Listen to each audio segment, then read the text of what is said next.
see nothing. Ice cold heart, they know they feel nothing. Bad minds, all they know they think about you. That be why we all day inside the boats where we they sink our sing. Myopia, they know they see nothing. Ice cold heart, they know they feel nothing. Bad minds, all they know they think about you. That be why we all day inside the boat where we they sink.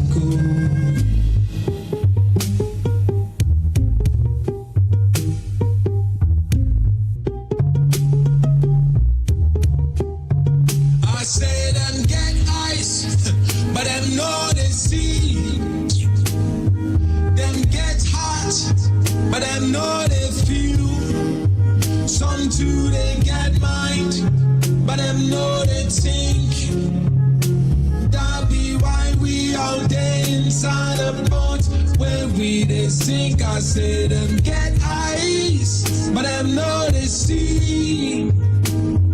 Them get hot, but them know they feel. Some too they get mind, but them know they think. That be why we all day inside the boats where we the sink.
Bank of Africa, as strong as a group, as close as a partner. Where Duraplas goes, water flows. PS Industries has introduced a new roofing system known as Colorlink Plus.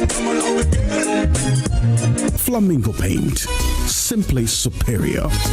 Syntax tank, are you strong? Are you tough? Cherry Tree Properties. We develop spaces as though we were going to occupy them.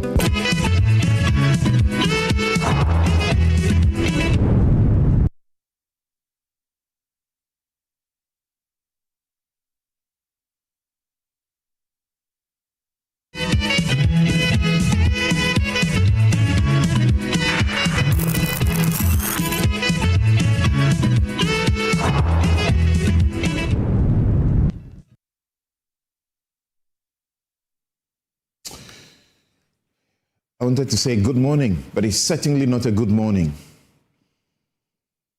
And I'm not talking about the failure of the Black Stars. We had just too much hopes for a team that had been struggling. But 34 citizens are gone. The floods swept them away. Much of the floods avoidable. And this is 11 years after June 3. That catastrophe. We are still counting bodies. We are still writing obituaries for these avoidable deaths. But I'm sad because this morning, as I drove into this studio, right here at Alajo, I see heaps of rubbish. Yes, what we choked the gutters with, that the floods spot up, are still sitting. Huge mountain heaps still sitting around in front of shops, on the edges of the road, in front of people's homes. And that tells me the monumental failure on the part of leadership. We will break it all down this morning. We're examining the devastation and also scrutinizing the institutional failure that has resulted in these deaths and the havoc that the floods continue to cause. We shall find some small time to deal with the question whether or not the Supreme Court has served justice to Chief Justice Gertrude Araba Isaba Saki Torkornoo, the former Chief Justice, who was removed and whose challenge has been dismissed. 2 suits consolidated in the Supreme Court have all been dismissed in a similar fashion, like the 7 human rights issues that she raised in the ECOWAS court, dismissed last week. I'm Samson Ladia Nyenini.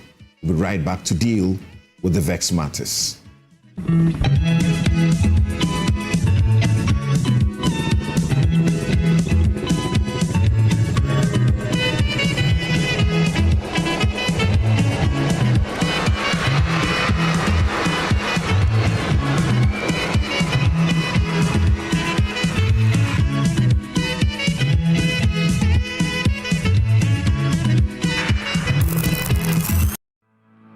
For decades, we have helped businesses connect with their trade partners all over the globe. From Ghana to Burkina Faso, Côte d'Ivoire, Benin, Togo, Senegal, China, Morocco, France, Netherlands, and many other countries.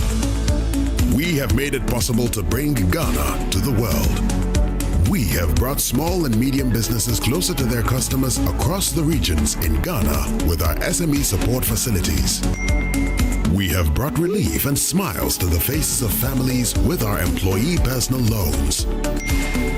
With our cutting-edge technology and digital support, we take the burden of complex thinking off you, making life simple. That is who we are, as close as a partner. Bank of Africa.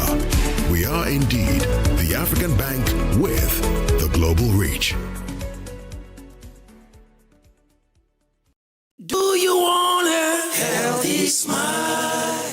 Are you a senior looking to maintain your oral health? Hi, I'm Tanya from Bethel Dental Clinic, Ghana. As we age, our dental needs change, making regular dental care even more important.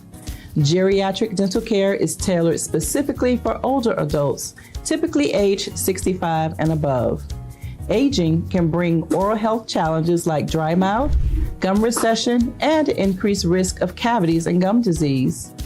Regular dental checkups are essential to detect issues early, while preventative measures like fluoride treatments and professional cleanings help maintain oral health.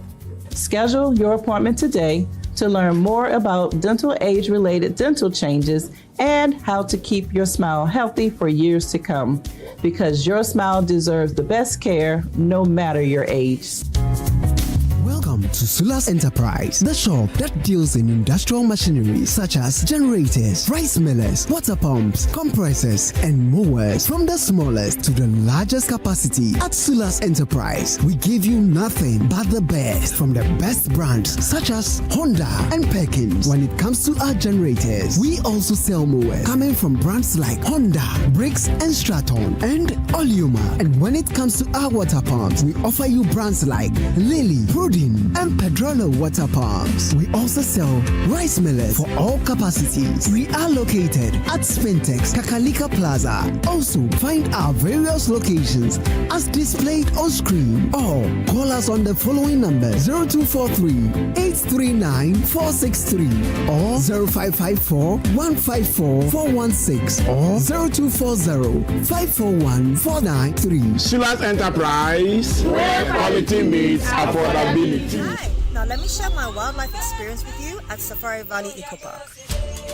Welcome to Safari Valley Eco Park. Our electric shuttle pulled up, and in no time our tour began. We were surrounded by wildlife from the moment we entered the eco park. We were greeted by experienced tour guides who took us through orientation and how to better enjoy the experience. Watch these animals roam freely in their natural habitat undisturbed by our presence. We saw zebras, sable antelope, brown cranes, mara, silky chicken, nyalas, Shetland ponies, and so many animals I just couldn't keep up. Our tour guides taught us so much about the wildlife, their behavior, and how to interact with them.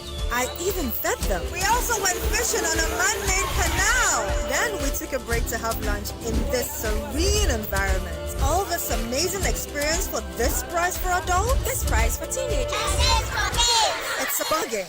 As the sun began to set, it was time to go back home, but not before dinner by the campfire. It's been a thrill of a lifetime, and I can't wait till my next visit. Safari Valley Eco Park, bringing you closer to nature.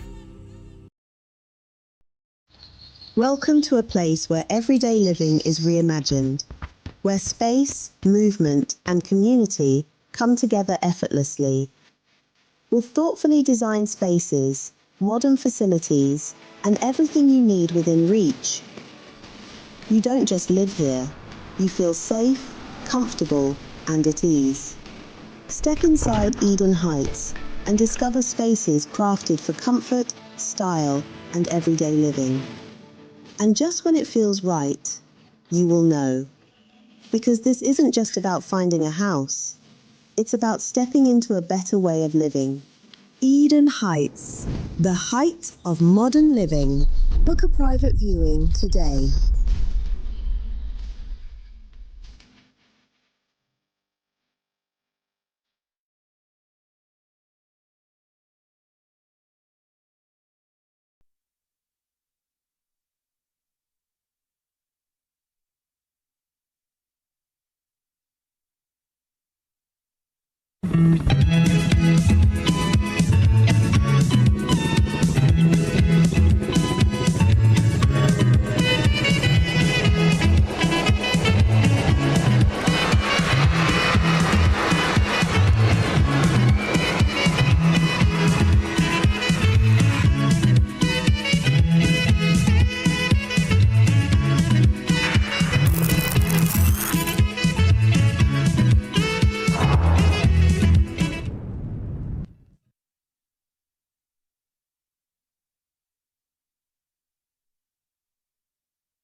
Welcome back.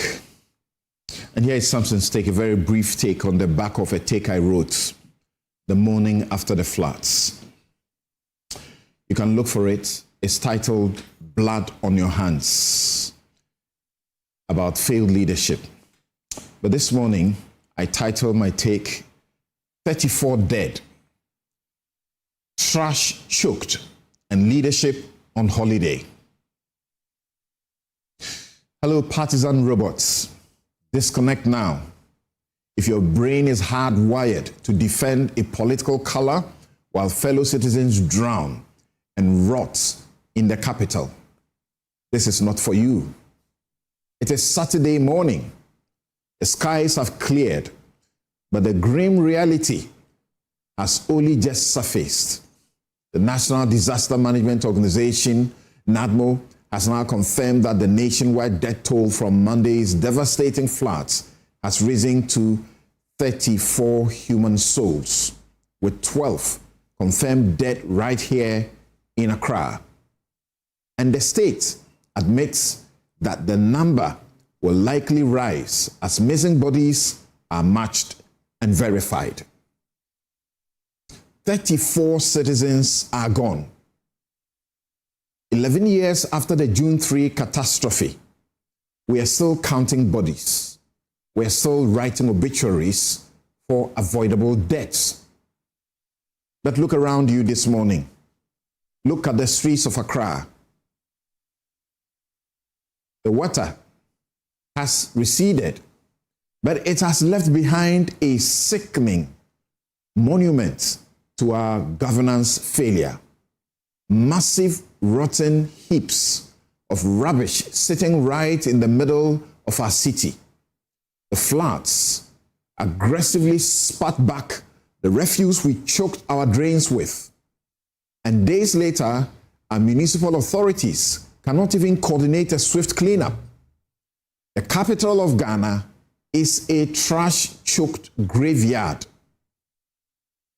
Don't let any politician grandstand on television today with fake empathy or talk about needing new laws. The Criminal and Other Offences Act explicitly criminalizes this littering and clogging. The Land Use and Spatial Planning Act and Local and Governance Act give our local authorities absolute power to clear obstructions, demolish lawless structures they allowed to be put on waterways, and jail offenders. But as we know, the laws are alive on paper. Leadership is dead in practice. Instead of proactive engineering, continuous dredging, and ruthless enforcement, we get reactive media stunts during the downpour and absolute silence when it clears. If you have seen the Garrett Transactions report, it proves that hundreds of millions of Ghana cedis have been moving through the system for flood mitigation, drainage, and municipal sanitation management. Yet, the plastic mountains remain on our pavements this very morning, and the storm drains remain choked to the throat. To every president, minister, MMDCE who has enjoyed the perks of power over the last decade or more, look at the mountain trash and the rising body count today. Every avoidable death, every ruined livelihood, every disease that breeds in these uncollected heaps is on you. We don't need your prayers. We don't need your post-disaster warehouse distributions. We need you to enforce the law. Until you find the political backbone to do your jobs, know this truth. You have blood on your hands, trash at your feet, and history will not wash it off. And that is my take. I'll be right back with my guest.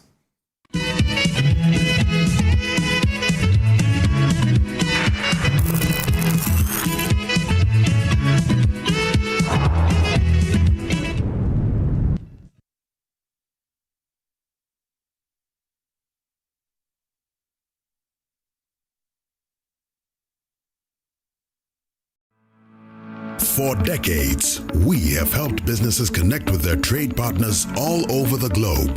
From Ghana to Burkina Faso, Côte d'Ivoire, Benin, Togo, Senegal, China, Morocco, France, Netherlands, and many other countries. We have made it possible to bring Ghana to the world. We have brought small and medium businesses closer to their customers across the regions in Ghana with our SME support facilities. We have brought relief and smiles to the faces of families with our employee personal loans. With our cutting-edge technology and digital support, we take the burden of complex thinking off you, making life simple. That is who we are, as close as a partner. Bank of Africa. We are indeed the African bank with the global reach. Yes, next. Hey, Nadia Benson. Me didn't Mr. Femi Kalika, just call me cockroach. Now, Mr. Femi once now. Hey, is that you? Improve, yeah. Captain was key to double the action.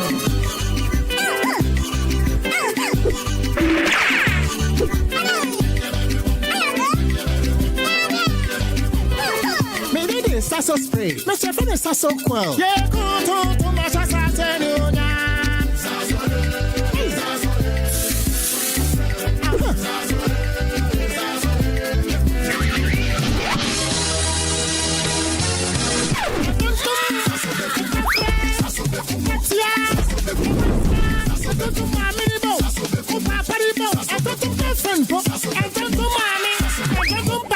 Sasso, come and tum preko. Having gone to Translight Solar, really, it's been one wonderful experience. Since the system was installed in my house, my daytime could be somewhere around 20 cedis. And so I've seen a marked reduction in my bills. And because of that, I'm not paying as much as I used to do when I was relying solely on the national grid. My house has now become the city on the hill. With this current doomsaw, anytime my area is off, my house is well lit. Everything is on point. And I can get as much as 13 to 14 hours with my ACs and everything working perfectly well.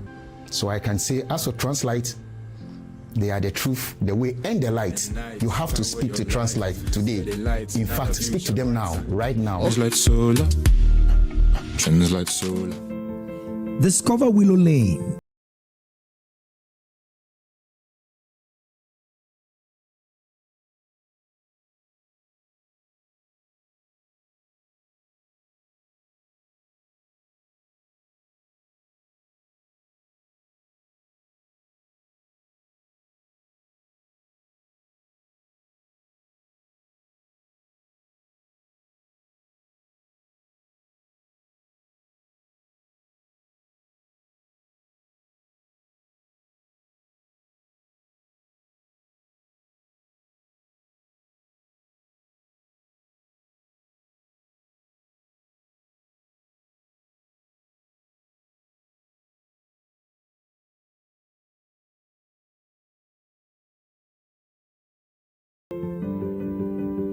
Another week is here on the greatest of all time show. My name is Giovanni Clip, and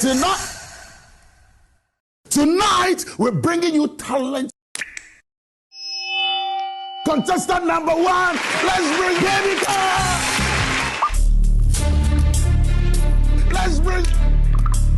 He did it for you. Cut. Oh, there is a leakage.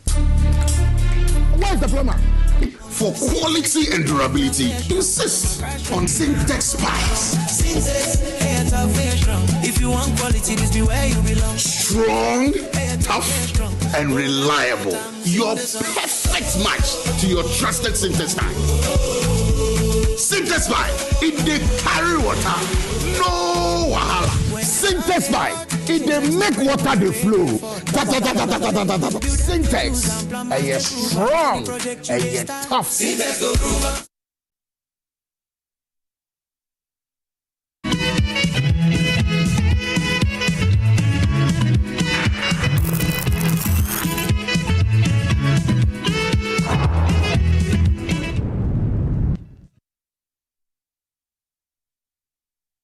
Welcome back. This is Newsfile. It's your most authoritative news analysis platform.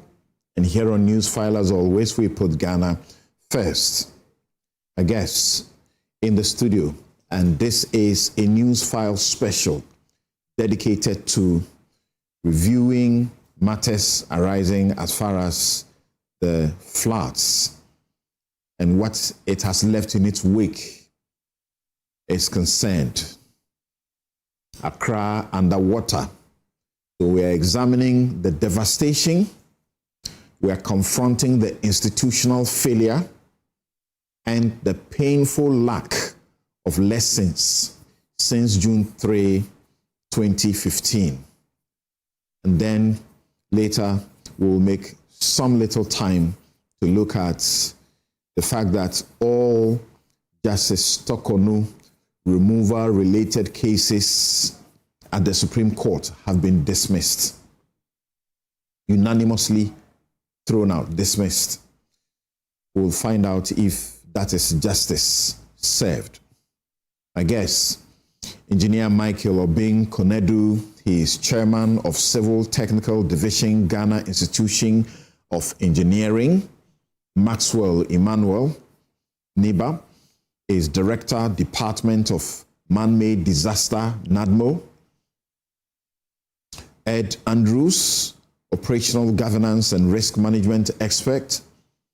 Bernard Makafui Agbalengo is with the Geographic Information Systems and Informatics Officer for GARID under the Ministry of Works, Housing and Water Resources.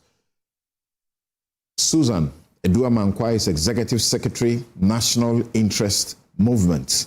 And two politicians, die-hard politicians, join us. Dennis Miracle Sabuaji, Director of Communications, Dr. Baumia, and Inu Safuseni, former MP Tamale Central and former Minister for Lands and Natural Resources. He was also Minister for Roads as well. Ladies and gentlemen, good morning and welcome to Newsfile.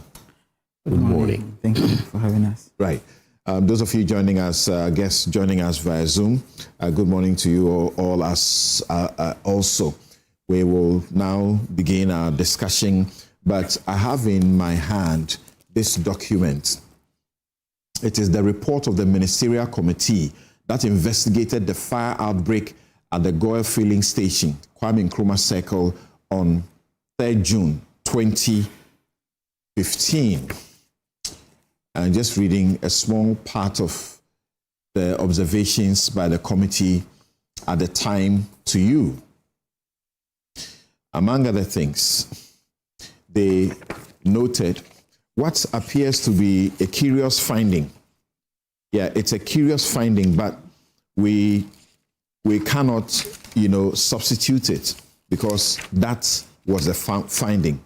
They did find that, unfortunately, there were 154 people who lost their lives in that flood and fire disaster in 2015. Coincidentally, they also found that 154, same number of persons, suffered various degrees of injury as a result of the flooding and fire disaster. Let me just read to you. They say that 154 persons lost their lives as a result of the floods and the fire. Out of this number, 28 have not been identified as at 9 July 2015. Injury: 154 persons sustained various degrees of burns and other injuries, and some of them were successfully treated and discharged. A few badly burnt persons are still on admission in various hospitals.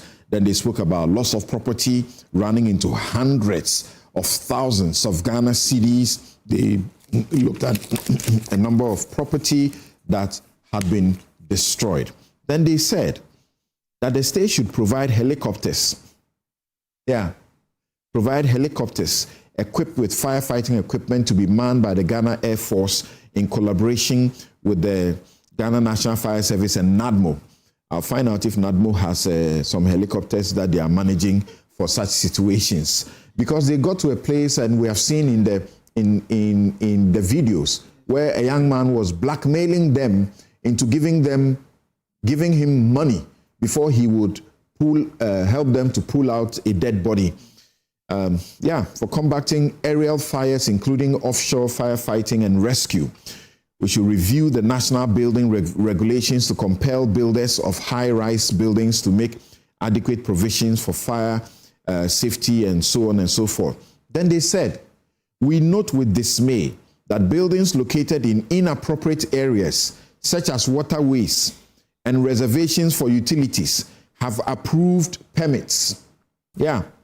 Buildings sitting in places that they should not have approved permits. We recommend punitive sanctions against public officers who approve and grant such permits. And then they said a few other things.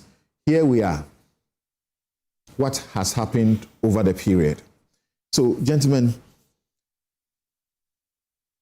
when you woke up on Monday, let me, start with you, Bernard. When you woke up on Monday morning, is it the news of the flood disaster that woke you up, or you woke up to a normal morning wanting to go about your business? Okay, first of all, let me say a good morning to your lovely listeners and viewers. I woke up, as usual, getting ready to leave for the office. Because of the nature of my work, I normally carry my drone around once I see the clouds gathering to capture some shots to see what really is happening on the ground. But I didn't anticipate the volume of rain that was going to come in that morning. So somewhat, you were surprised. Very surprised. You shouldn't be caught surprised. You are carrying your drone around, trying to capture and measure what is going to happen. Yes. Okay, so what did you see on this day? Okay, so my surprise stems from the fact that after the rainfalls, the numbers we are receiving is quite alarming. If you have anything above 150 millimeters of rainfall, and with the challenges that exist on ground, one is you get frightened because you can picture in your mind what to expect. Now, on ground, we have a lot of work to do. Let me just put it that way. Once I get into the details, you realize the quantum of challenges we have on ground that need to be solved. Yeah. Yeah, what do you say?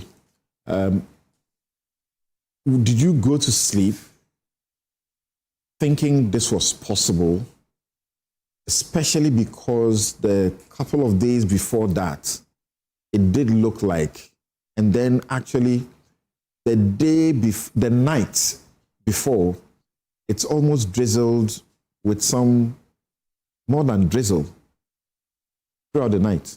Well, good morning to you and good morning to all your listeners. I don't live within the center of Accra, so to speak. I live on the periphery. I live in Afienya. To at dawn, I realized that it was raining actually, and it kept raining unusually long. And these days, most of the time, I work from home, but when I checked out the way it was continuously raining, I knew that something was off. Then I started getting the phone calls. My children are in Tema. I call them, they say it's raining. I call people in Accra, they say it's raining. So I know that something is off. And it kept raining for a long time. Then I started monitoring the news and I realized that we are in trouble. So that was how it started for me that day. And what did you see? I didn't come to town. So what I saw were videos. People started sending me videos, horrific videos. Right. The water levels, the extent of coverage, and of course, the trash. Right. So those were the images of that day for me. Now that NADMO has confirmed that across the country, we're told that there's 7 regions that were a bit impacted. Of course, Accra suffered the most. That 34 human souls have been lost. Accra accounts for 12 of that number. And there is actually the potential that we will discover more. What's running through your mind when you hear that?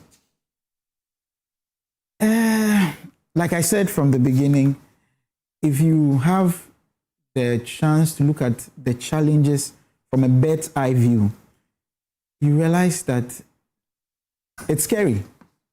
It's scary. We should expect very, let's say, challenging moments if we do not take strict actions now. When you look at the numbers, you look at the kind of mess we have out there, I'll not be surprised if some of the bodies are not even found. Because if you have a structure system on a water body and you have put in a PVC pipe to carry the water away and someone is trapped there, you are not going to see the person. So it's one of fear if no action is taken. Yes. Yusuf Seni. Yes, sir. My brother, were you on your farm on this day? Because up north appeared to have been a bit dry. Yes, so I was in Accra. I was at Kwabenya. I live on the mountains. That morning, I normally get up at 4 o'clock to exercise. Right. So I exercise in the rain. The drizzle coming, stopping, coming. I didn't see water. I was beaten mercilessly by the rain. Came home, took my bath, went to watch TV, and I saw the deluge. I saw that the whole of Accra was inundated with water, flood waters. I went on to social media, and I saw cars, buildings, ramshackle structures being carried. I saw human beings being rescued by the civil authorities, NADMO, the army, the police. And I said, well, what has happened? Then I went, I started monitoring the media, and it came through that the waters that came down on the 30th of June appears to be out of the normal.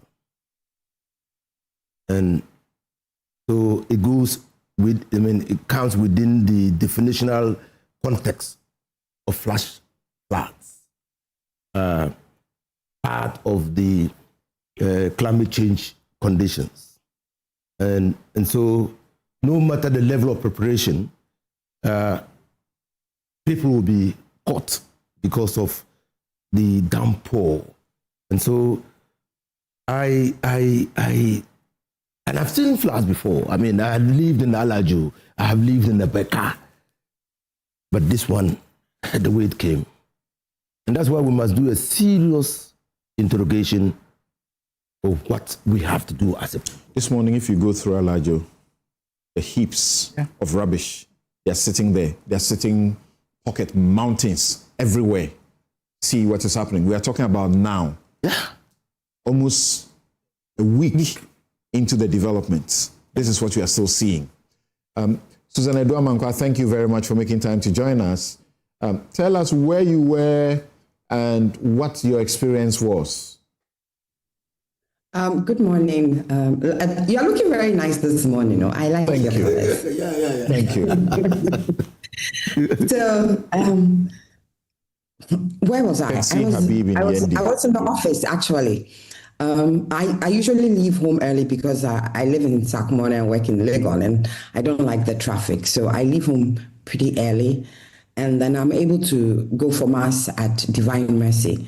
So it was, fortunately, Sakumona roads don't flood so much. So even though the rains had been very heavy around 3-4 around Sakumona, the roads were relatively well drained. So I was able to get into East Legon, and then during Mass, it started pouring. So, when it was over, I couldn't immediately leave for work. And so when I attempted to leave for work, then East Legon, supposed to be a first-class area, was so flooded. The road in front, usually I use the road just parallel to the McDan Road. And before I could get there, it was flooded. And I was like, wow, and So I couldn't use that road. I had to turn back and go round, and then use the one in front of a Kanka, and then that was relatively safe than the two that are parallel, the Magdan and the one in between that. So I used that only to get to Oponglo and the craziness at the traffic light. And this is part of the thing. The traffic lights were working, and yet people were disregarding the traffic lights, and the policemen there were just helpless. And this is sad that, we behave so badly in times like this, because the traffic lights were working. And so we could easily have all moved, safely, but we decided to disregard them. And there was such a mess in the middle there, you can imagine. So anyway, I just continued up and used the Legon main gate to get to the office, only to get to the Gucci, and it's virtually empty. And I could understand that, because in my building, most of the people in my building either live in Kaswa or live in Ajin Kutuku and far off. So, I just called one or two of them. They said, we are stuck. I mean, my lady coming from Kaswa was like, I've been out of the house since 4 o'clock and I'm still just stuck. I'm nowhere near Noguchi. I was like, you know what, if you can turn back, then it's cool, And so Noguchi was virtually empty. And we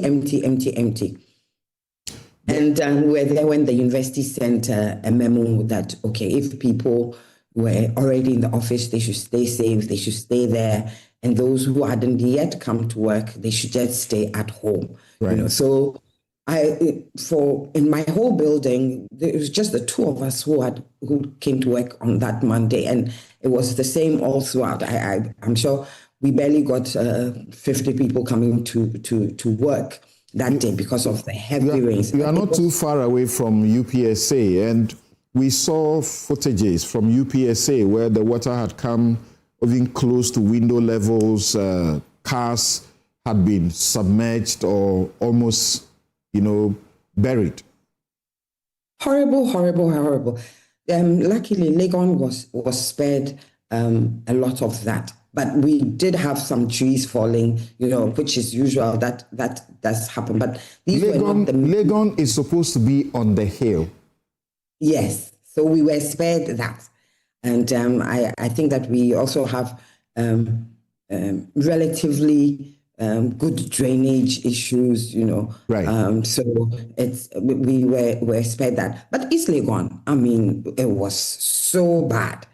And you look at it and say, so it rains and people can't come to work. All right, we'll be showing some of the pictures as you spoke about East Legon.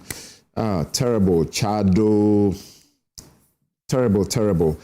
Right. We have Andrew on the line.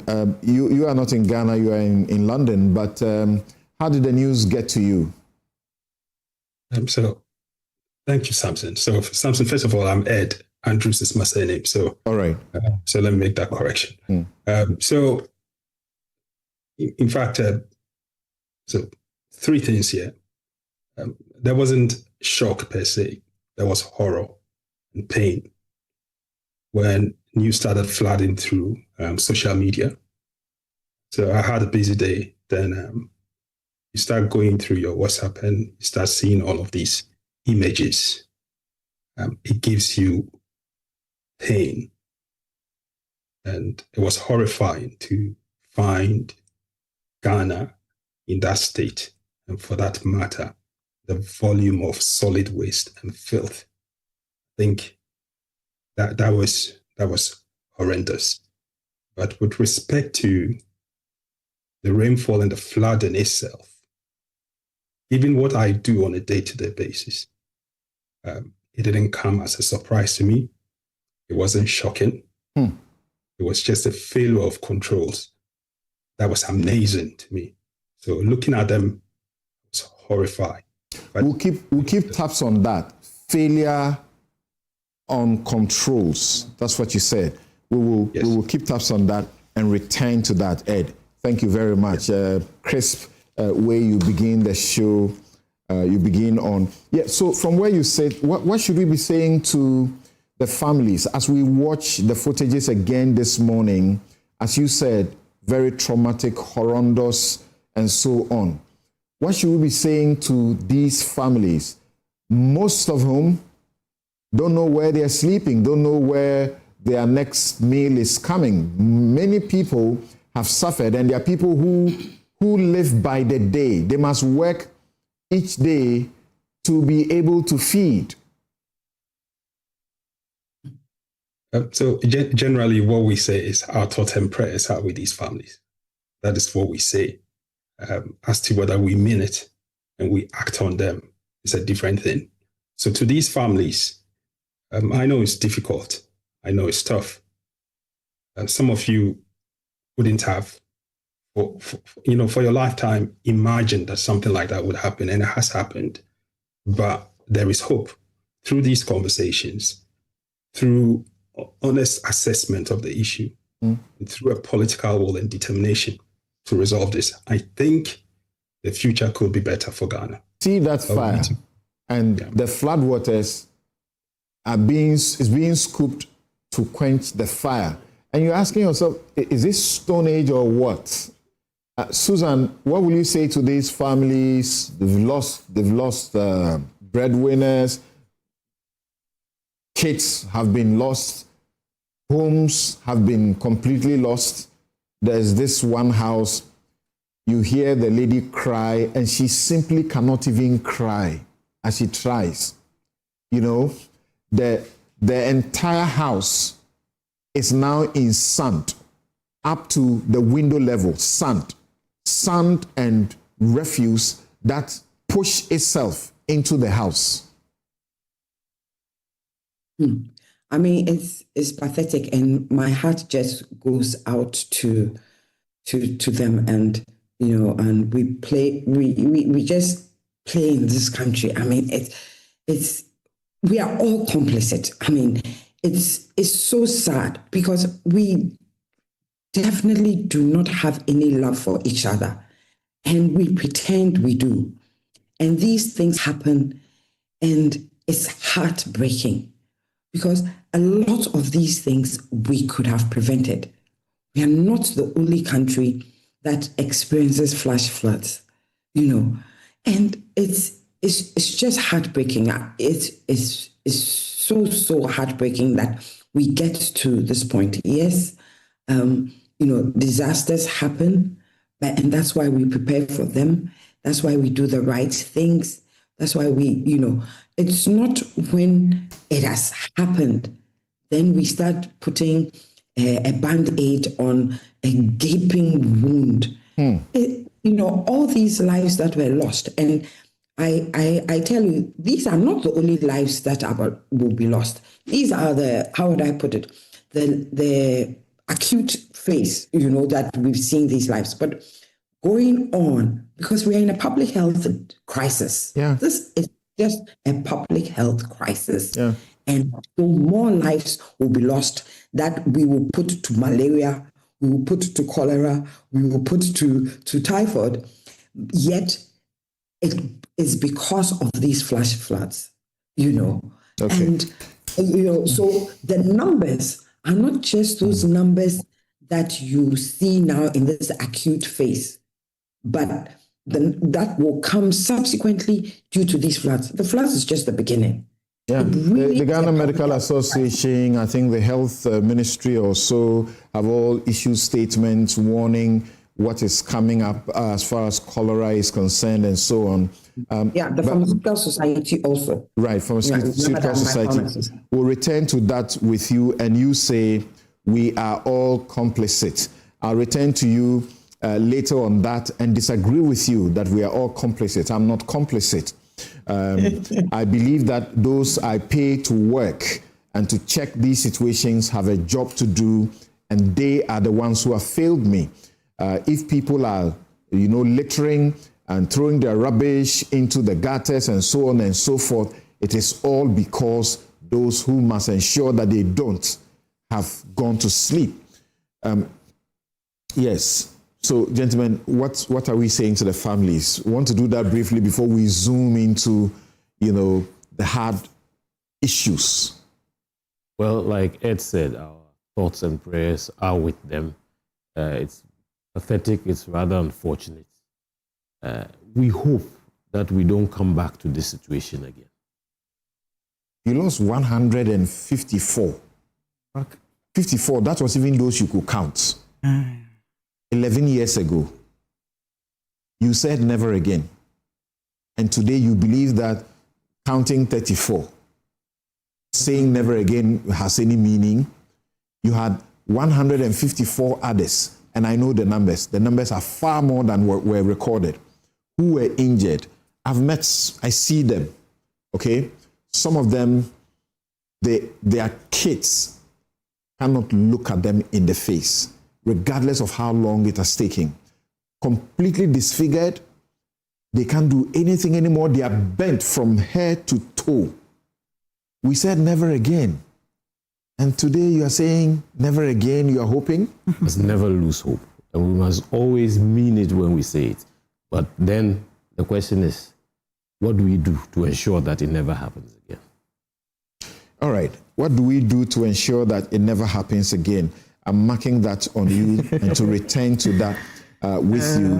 And on that basis, I will be referring to the Justice Dossier Committee report 11 years ago and the very basic things they recommended, which I would sit in my room, armchair, and produce without the need to do any investigations. I can tell that these are the things we need, but it's not happening. Right. Bernard. Something. What can we say to them but say, sorry, their country failed them. However, all those who played a role or a part in their country failing them must be brought to book and then punished for the blood they have on their hands. They wake up this morning and the mountains of dump heaps of rubbish is still sitting in their house, in front of their homes, and the untarred roads and everywhere, their shops. It's been a week. Yes. So, like government said, it's the approach is a coordinated one. I've seen in videos where some assemblies have tried to clear their areas.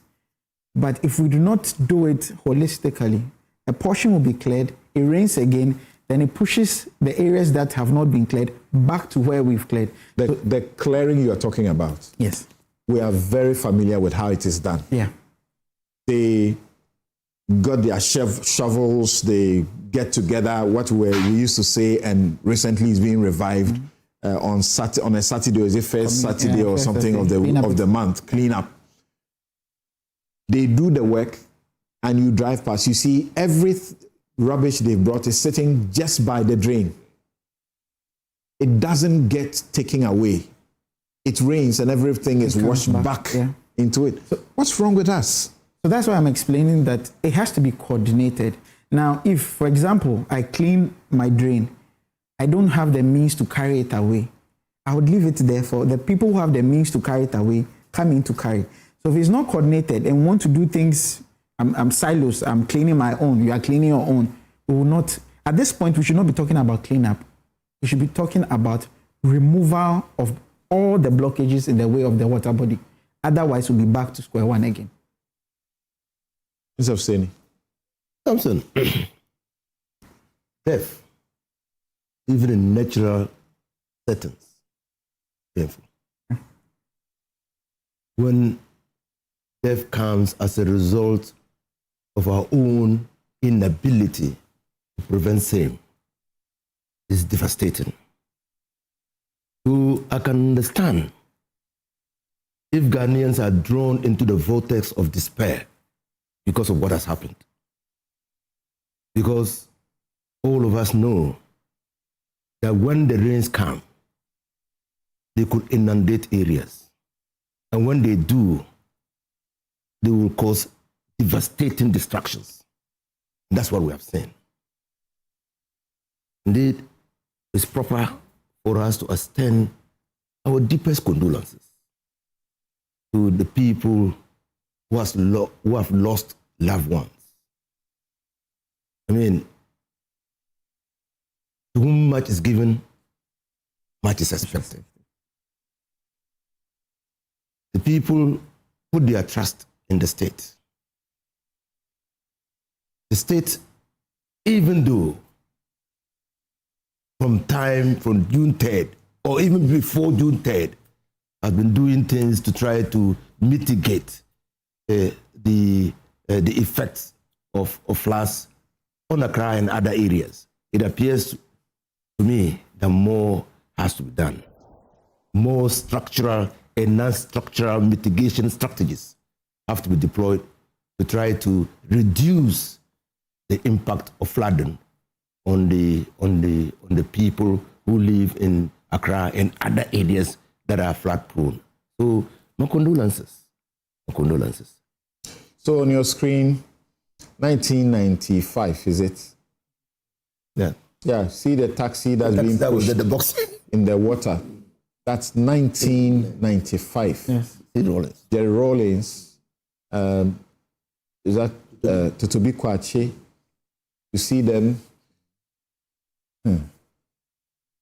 So the picture I have, because I've moderated this every year, it's failure, failure, failure, failure, failure, because we know and can avoid. But of saying, as we do this, I think we can spend just a minute or so to also, especially because of where you sit, Bashiru Ishak, a 40-year-old Ghanaian tailor, we are told was shot dead in Cape Town, South Africa, during anti-immigrant protest on June 30. And as we are told, they are going to continue this demonstration. They did a massive one. They're going to continue it every Thursday, is it?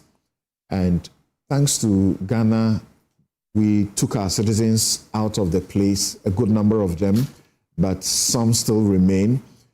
Other African countries have all warned their citizens not to open their shops, you know. So how are they going to survive? They don't go out to open their shops. How are they going to survive? Yes, what will you say? It's really disturbing. We're waking up this morning to news that the originally scheduled thing they said they would do every Thursday, they are actually seeking to do it, you know, short intervals without notice. And so on. That is even disturbing. I think it's a failure of leadership, failure of state in South Africa. Because we don't want to go back into history. South Africans were everywhere. When they needed refuge, the African countries gave them refuge. In fact, Ghana even gave them passports. They couldn't take passports from their own country. Ghana gave them passports. But I think leadership is failing. You know why leadership is failing? Because the reasonable and legitimate expectation of the people of South Africa are not being met. So the South Africans want somebody to blame. And it's comfortable, it's acceptable for leadership to allow their people to go onto the street and vent their anger on foreigners who constitute less than 10% for the people of South Africa. Now they're looking for jobs. The South African government has not been able to provide the jobs for the people. So what better way than to let the people vent their anger on others who are not even doing government jobs, but providing services to the people in makeshift shops. So I think that the South African government must rise up.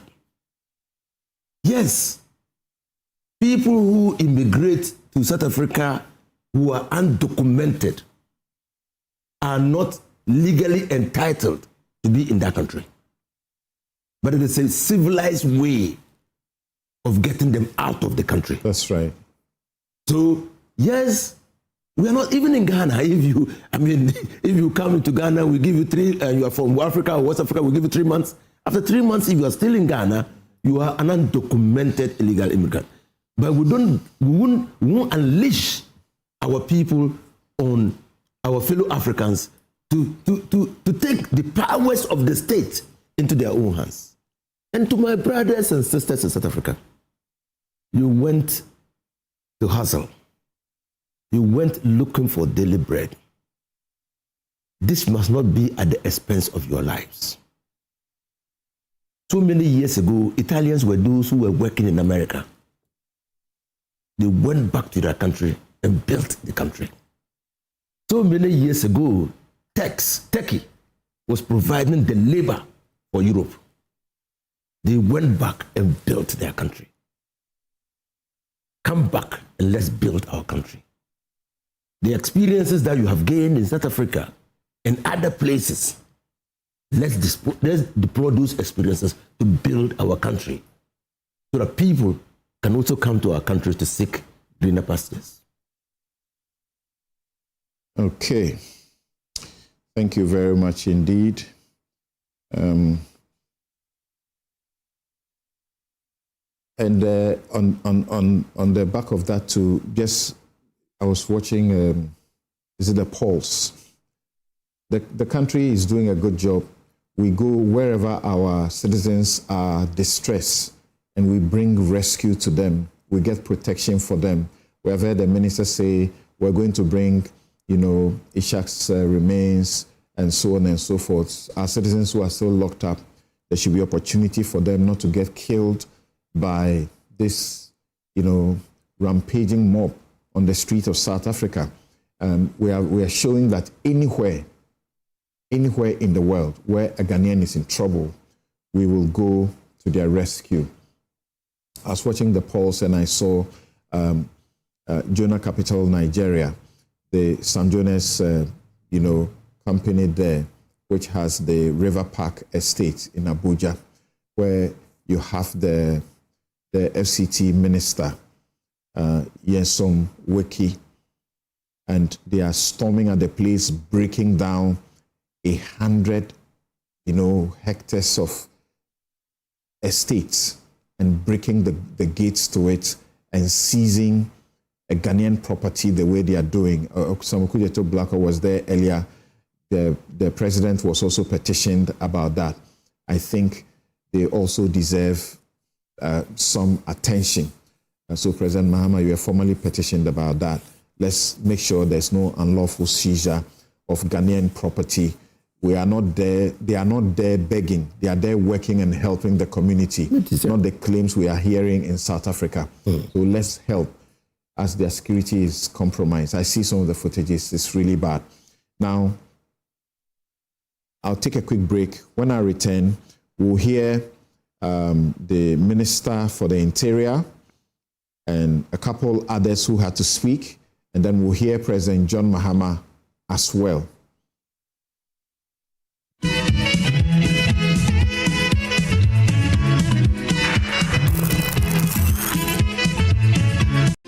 Another week is here on the greatest of all time show. My name is Giovanni Clip, and tonight we're bringing you talent. Contestant number 1, let's bring Baby Car. Let's bring. You did it for you. Cut. Oh, there is a leakage. Where's the plumber? For quality and durability, insist on Syntex pipes. If you want quality, this be where you belong. Strong, tough, and reliable. Your perfect match to your trusted Syntex pipe. Syntex pipe, it dey carry water, no wahala. Syntex pipe, it dey make water dey flow. Syntex, strong, tough. Na se afi 1924 enye afi bia keke na mumu abrabo ahyase na se abrabo enye bibi kesi bia na emuma niema nketewa a efe te se edwuma edikan akukuduro a yedisi ginaye na woni obi etu anamon abomu na se bombo emma wo ahoto te se chinia ekura yen wa abra nsuo kesi bi ato empofui mu na se bibie mu no wedwuma sam ekoswe na se apomuden edi enidaso ba na akomabubu nso ewo hye fofore na se ahomgie eye emre abasobode afa hodie ene enigye ewo mue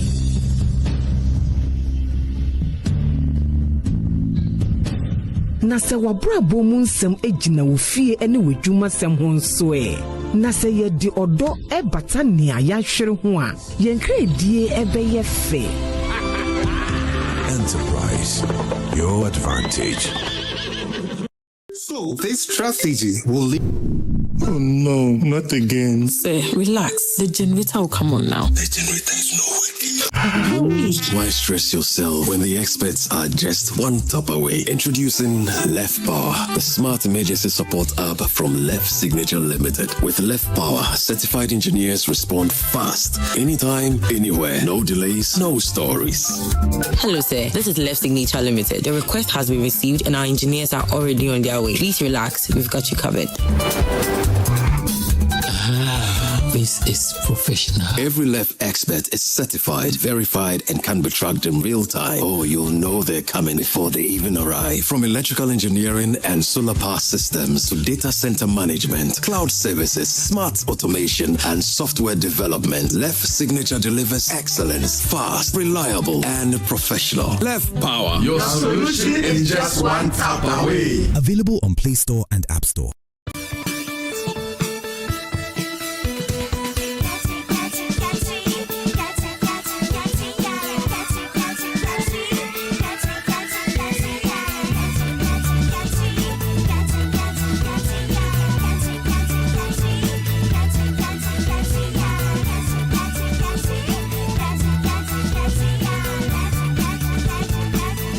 Day by Day existing lotion, cream, soap, and more. Day by Day has 4 fragrance range.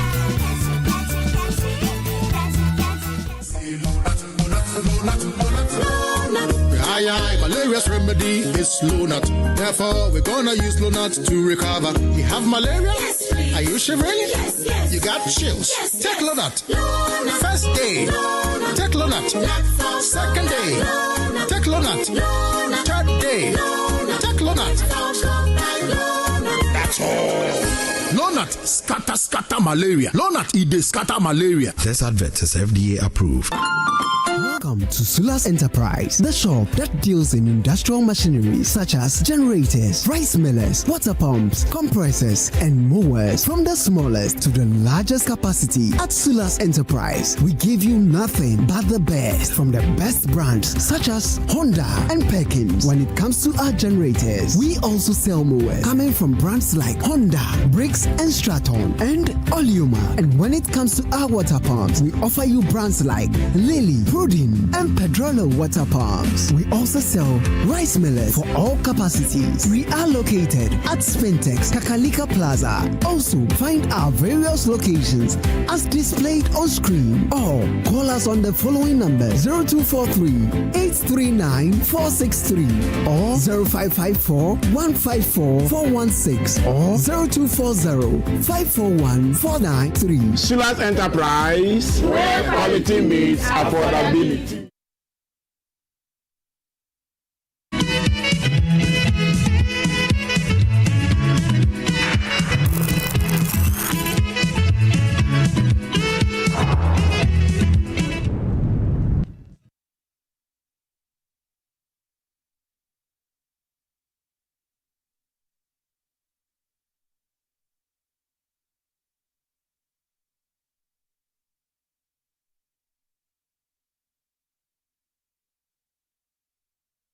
We have a total of 7,761 households that were displaced, with 38,802 individuals affected, with 7 persons still missing as at this morning, because, Mr. Speaker, I've been at the Finance Committee in the past 3 hours, I've not been able to read my briefs this afternoon. I don't know whether many more have been found, but 7 people as of this morning were displaced, and the total death are 12 individuals that we lost. A total amount of 350 million is being targeted to be used to help in dealing with the challenges that we have.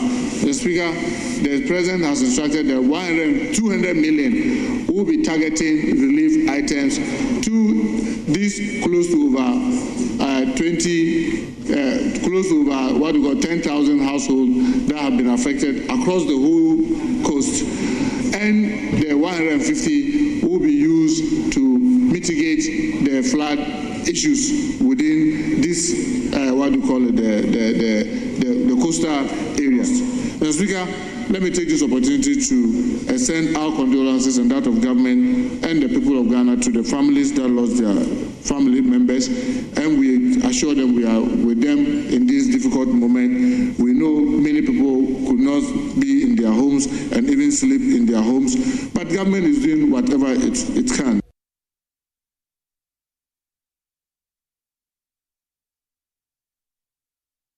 Yesterday's flooding is the clearest evidence that this task force produced no meaningful intervention on the ground. If serious drainage works, the silting or flood mitigation infrastructure had been undertaken, the impact of the rains, however heavy, would have been measurably reduced. Instead, entire neighborhoods went underwater, exposing the gap between government rhetoric and government delivery. The minority is calling on this House to establish a parliamentary committee specifically mandated to investigate the conduct of the Flood Preparedness Task Force and the relevant government ministries and agencies in the lead up to this disaster. That inquiry must establish what work, if any, the task force undertook since its establishment, what funds were allocated to it, and how they were spent, what specific mitigation measures were planned and implemented, and why none of this prevented or meaningfully reduced the impact of foreseeable seasonal flooding. Stagnant flood water mixed with uncollected refuse and overflowing sanitation facilities create conditions for the rapid spread of communicable diseases, including cholera, typhoid, and other waterborne and vector-borne illnesses. The minority is therefore pressing for an urgent and substantive briefing to this House by the Minister for Health, setting out precisely what steps are being taken to monitor affected communities for early signs of disease outbreak. This briefing must happen without delay.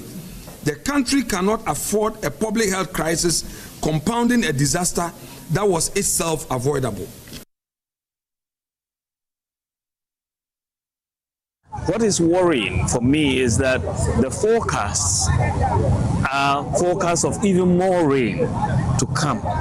And if this is going to be more rain, I believe that the government could also consider even declaring a state of emergency so that we deal with this in that particular format, that a state of emergency is declared, because this is a real big problem for this country, and we have to put all our energies, all our talents, all the engineers, all the hydrologists, we have to bring everybody together, regardless of party, because this is for Ghana, and let us do it for Ghana. Let us come together for Ghana and solve this problem for our country. And so that is where I want to ask everybody, let's do this together and let's provide relief, immediate relief to the people who are affected. People need food, people don't have clothes, people don't have mattresses. Let us make sure that we come immediately to their aid. We just finished an aerial tour of Accra to inspect the flooded areas. Unfortunately, the flooding has been very extensive today for several reasons. One, the recorded rainfall today is one of the highest in several years. The Meteo are looking at approximately 140 millimeters that was dumped on Accra. Last year, the maximum rainfall was 56 on a single day. And so the volumes are much higher. And so there are many issues to the flooding in Accra. There's climate. If you look at the rainfall pattern from 2024, 2025, 2026, you see that increasingly every year we're getting more rain in Accra than we used to get. GMET say that in 2024, for a period of 30 days in June, we had 85 millimeters of rain. And then in 2025, it increased to 172. And then in 2026, for the same 30-day period in June, it increased to 333. And so the waterways are not getting a chance to recover before more rain is dumped. And the wet days are more. Out of 30 days, 22 days, it kept raining. And so there were only 7 dry days or 8 dry days in June. And so that's the climate side. That is an act of God that we can't control. But then there's also the engineering and the man-made causes. That is, like I said before, Accra is built between 2 natural bodies, the Kwapim Mountain Range and the Atlantic Ocean. And before Accra was built, the streams used to flow through this plain to reach the sea. Now, the British brought the capital to Accra, and in those years it was not a problem because Accra was a very small city. But as the population continues to increase and people continue to build, it restricts the path of the streams on their way to the Atlantic. So that's an engineering problem. We need to see how to open the channel so that the water can pass. But then there's also the other aspect, which is attitudinal and human behavior. That is dumping garbage in the drains, putting all kinds of items in the drains after we finish creating waste. Instead of sending it to the appropriate place, even in the air, we discovered many illicit dumping sites where the wetlands are. People have gone to create a waste dumping ground, and they charge 20 cedis for the aboboya to come and fill the waste into the wetlands. And when it has filled sufficiently, they sell the land to people to come and build on it. And so we need to, one, look at it from an engineering perspective in terms of how we can open up the channels, but at the same time, look at how we can identify all the buildings that are obstructing the waterways. We've said this many times. I'm tired of hearing it. But anytime you begin to take action and you start breaking houses, people think that government is inhumane. But when the problem arises like this flood, it affects everybody. And so all of us have been affected because of the conduct of a few people blocking the channels and preventing the water from passing. And so we'll call a National Security Council meeting. We're asking every district to identify, together with the Works and Housing Ministry, where the blockages in the channels are as they pass through the district assemblies, so that we can earmark those places for removal. We'll not only break the houses, we have to move the rubble out of the way, because there's no use breaking a house and leaving the rubble in the waterway. It's just the same as leaving the house. And so it's going to be quite a major issue in order to resolve the problem of Accra. But ultimately, the other solution will be to decongest Accra. And that's why we're planning that we move some of the city out, that is the major government departments, and then also create a new center of growth so that our people will start building outside Accra in a new city, instead of everybody looking for some space in Accra to build. So, but that's a long-term solution. Like I said, it's a 20-year project. They are still working on the designs. Once they do that, we'll demarcate. People can start buying plots. If they like, they can start building houses. We'll do the roads, bring the water and electricity, so that it eases the pressure on Accra as a city. But I just want to express my sympathy with people who have lost property. Loss of property has been very extensive, and I want to thank the military, NADMO, the police, and the Hydro Works and Housing Ministry, and all the emergency response team, 48th Engineers Regiment, for the rescue that they did. I've seen many of the videos where people had to be carried out of their houses. They deployed their boats, and they helped to save quite a lot of lives. NADMO will do what it can to try and identify the victims and see how we can just support them in a way in the next few days. I've asked the Minister of Finance to release some money from the contingency fund so that we can do some post-flood relief for persons who have been affected. And so let me again express my sympathy, but let us change our attitude and let us find a permanent solution to this Accra flooding problem. We shouldn't become like the vulture who, anytime it is raining, he says as soon as it stops raining, he will repair his roof. And then as soon as it stops raining, he says, oh, it has stopped raining, so there's no need to repair the roof. This time should be different. Almost 90,000 people displaced in 7 regions, and some 38,800 individuals have been affected. Dennis Miracles Abuaji here is one of those directly affected. Welcome. Thank you. I was listening to Kwame Jantua on the morning show here, and he spoke about the fact that all he could rescue was the one shoe he had on. I can't begin to put myself in the shoes of guys like you. How are you coping? You just put me on the spot. I decided not to talk about this and just deal with it so it doesn't cloud the discourse we're having. Because sometimes if you don't take care, because of your personal experience, people may mess it up with the issues. From T18 is one of the places that was most affected. Lost everything. Everything? Yes. I have nothing in my house right now. That's what a lot of people don't know. In the past, since Monday, we've been discussing this on social media, and people really don't know where I've been coming from. The house is empty.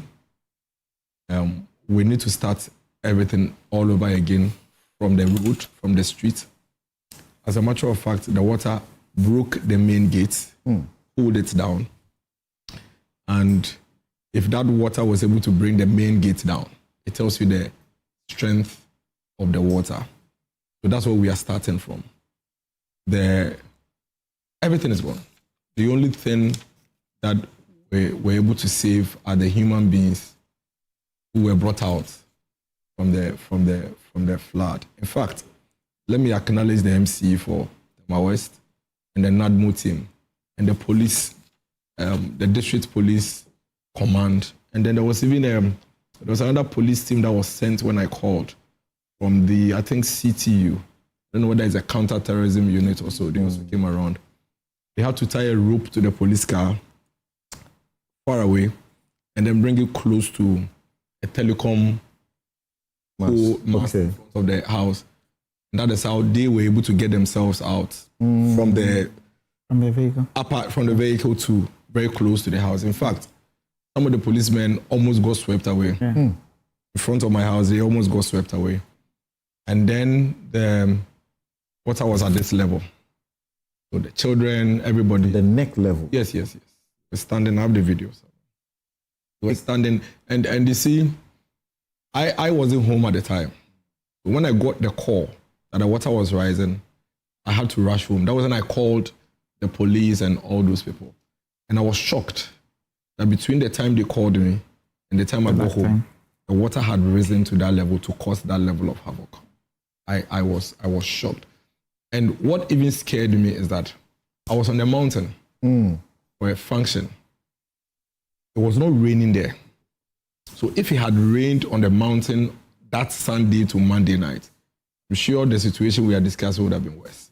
Because where I live, even when the sun is up and it's raining on the mountain, you can see the storm drain, rising. So if it had rained, because actually it didn't rain the whole of the Sunday night into Monday, it was dry.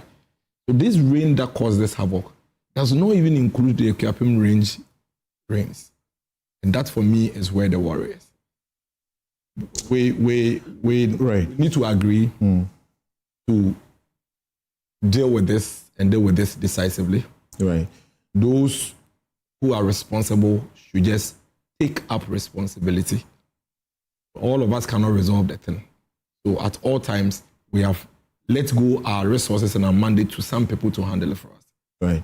No excuses. Let me go to Susan now, and sorry about what you have suffered. But let me be and sorry for putting you on the spot for something you didn't want to talk about. I didn't want to. The volunteers who came to help, one of them was bitten by a snake in the flood. And he didn't know, he didn't realize. He was standing on my compound and then he collapsed, hit his head on the tower. We had to rush him to the hospital. That's how bad the situation is. As we speak, some of my neighbors are still they're still seeing snakes and what have you inside their homes. So it's a very, very, very serious matter. Yeah, I didn't want to bring this up. Yeah. Very, very sorry about that. I'll go to Susan and return to the two of you before we begin to engage extensively with the experts to help us navigate all of this, and how we get out of all of that. So, Susan, you heard our leaders speaking. You heard the Interior Minister, you heard Dr. Baumia, you heard the President also speaking, you heard Afenyo Marking speaking. What do you make of those speeches? Okay. A quick comment on the SA situation. I think that Ghana has shown immense leadership by going and taking its people out. And that has upset some South Africans greatly, and because it has shown them up. That's right. I would wish that the other countries would do likewise and not just send out verbal warnings and security updates and things like that. They should go in and pick their people, because look, as the Honourable Fini said, they are picking on the most vulnerable people. Yeah, the people in they are not going to the suburbs. They are not going to the suburbs. They are picking the people in the townships. And they're destroying their shops. Those shops, how can those shops be taking away jobs? I mean, the person has set up their shop. Whose job have they taken away? So they're just venting their frustration that should be directed at the failed government, at the most vulnerable of people. And the government is sitting back and allowing it to happen. Other governments should go in and take their people out. It's as simple as that. They don't want them there, they should go and take them out. Thank you very much. And I'm being informed that the footage that we may have seen about UPSA on social media may not be of the recent flood. Please go on. Okay. So these floods have been happening since, at least I've seen pictures since 1960. The pictures of 1960 were even laughing at my mother that looked like her with a bucket, fetching water in front of their home. So as far back as then in 1960, we were getting these floods. So subsequent governments have failed us. It's as simple as that. So this sort of political football that is now being played, about whose tenure has had the worst flood consequences than the other, we find it nauseating and upsetting. There's a job to be done. We have people in place who should do the job and take the lead. They should just go ahead and do it and not engage in this kind of, you did this. Look, we are so tired of that. Yes, but everything rises and falls on leadership. Yes, some will say that John Mahama has a very rare opportunity. When we talk about June 3, 2015, he was in the thick of it when people who had been bent were being picked and dumped in the bucket of cars. He was there. He came into the reins and made the best of speeches. And so when he comes into office and sets up a committee led by somebody in right there in his kitchen cabinet. You know, we shouldn't be seeing this and then hearing another statement from him to say that he himself is even tired of it. And when they want to take action, people will complain. Who is he telling that to? It's his job to do. Just crack the whip and stop saying somebody will complain. I believe that also. I agree with you. But I'm saying that we have put people in place. We just tax them to do it. President Mahama has an opportunity to redeem himself from 2015 now. You understand? If he does the right things now, and we know the things that have to be done, leadership is about taking those hard decisions and ensuring that it doesn't matter the few people who are, upset by those decisions. Once the greater good is done, that is important. The point is that you should not be taking those hard decisions after, these devastations have happened. They're avoidable. They are avoidable. They have happened. But where do we go from now? You understand? So that because rains will come again, they will come, it's not going to stop. This is a country where even if it is not 140 millimeter and it is even 10 millimeters, some people will be affected and some places will be flooded. So we must take the decisions and the hard decisions that will affect 10 millimeters of rain or even 2 millimeters of rain and 140 millimeters of rain. Those are the hard decisions. And we should not be sidetracked by the politics of it. You understand? At all. Because once we get sidetracked with the politics of it, those hard decisions will be difficult to take.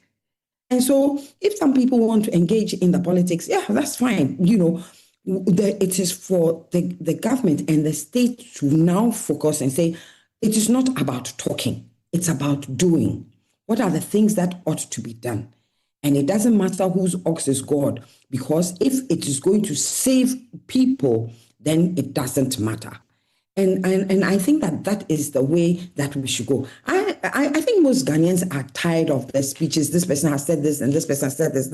We want to see concrete things that affect our lives and concrete things that we can see that will inure to our benefit in the future. So as for the talk and whatever, we are just so tired of it. We're just so tired of it. We say that we have a town planning authorities. When I went to East Legon and I saw that the place was flooded, I said, people have bought lands and have paved every single place. Paved. Instead of allowing places or gardens and whatever to allow water to seep through into the ground, etc., they've paved it. What do you expect? And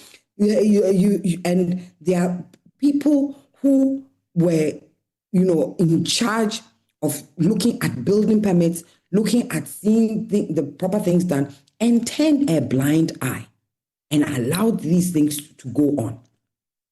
I mean, how do we not have floods? Do we have green zones?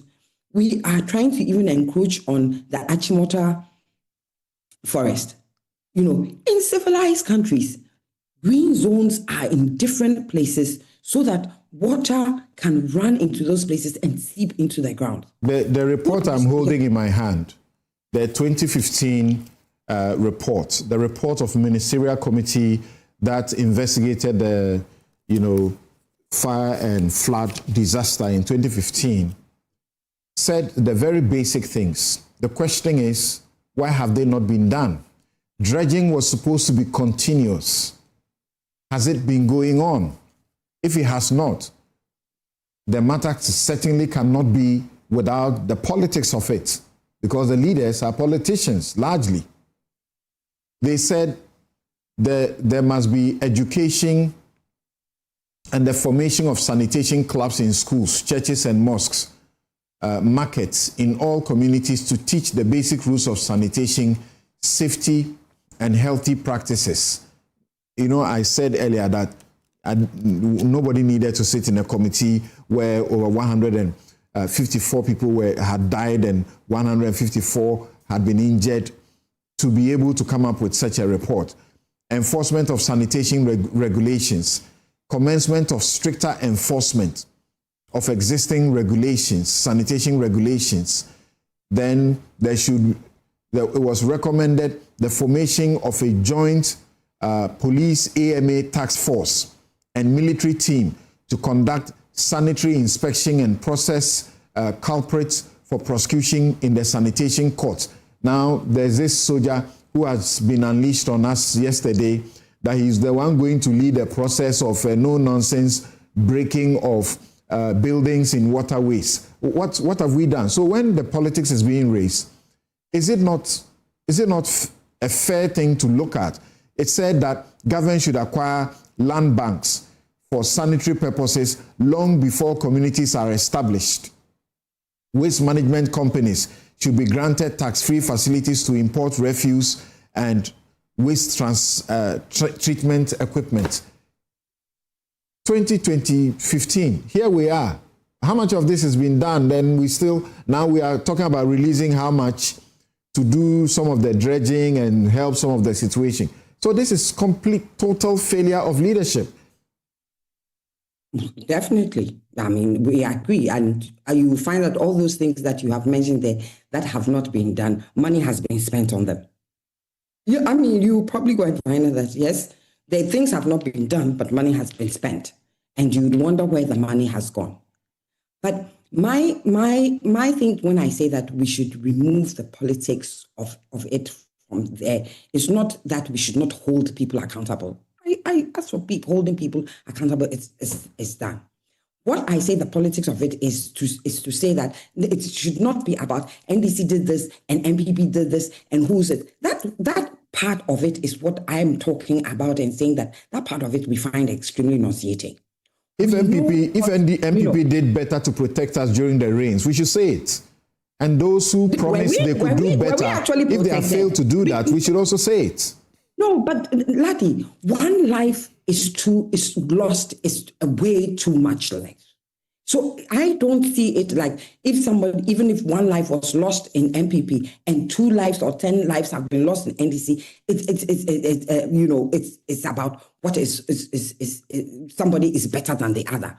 What we are saying is that the things that were supposed to be done have they been done? Even if they didn't do them in 2015. Did we do them in 2016? Did we do them in 2020? Did we do them in 2024? Did we do them in 2025?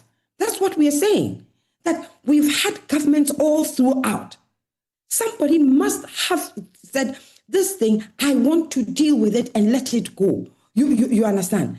And so we should not be doing who was first from the bottom. What we need right now, we understand and we know that everybody has failed. Leadership across generations, since 1960 to now, that we are still having these floods and they are escalating and they're escalating. Governments have failed us. Okay. And somebody must, at this moment, we do have a government that must take up the situation and say, I am in place right now. I am going to do it and ensure that it doesn't happen again. You understand? And not engage in talk and do the things, let us see a proper plan, a coordinated, a coherent plan that things are being done. In everything, we know that we've done the root cause analysis. We know the root cause analysis. It is both an engineering problem and a discipline problem.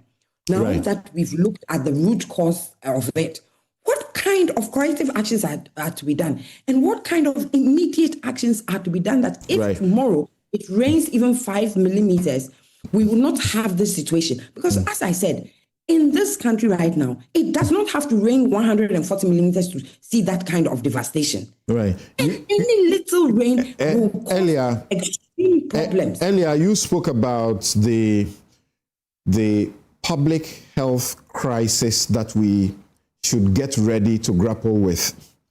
The Pharmaceutical Society, the Ghana Medical Association, everybody else is issuing statements warning about these things. What can you say about that briefly? Well, I mean, I think that, like I said, there should be a proper coordinated effort. Now, the health ministry has to look at this public health crisis that will hit us.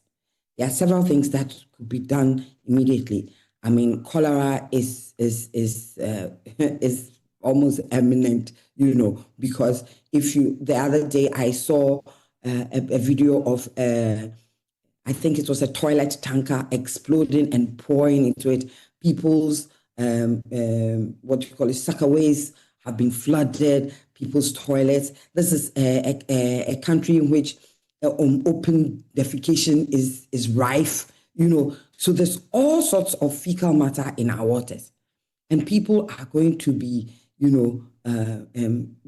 getting sick. So the health ministry needs to put into plan quickly how they're going to deal with it in their hospitals, because hospitals may end up being overwhelmed.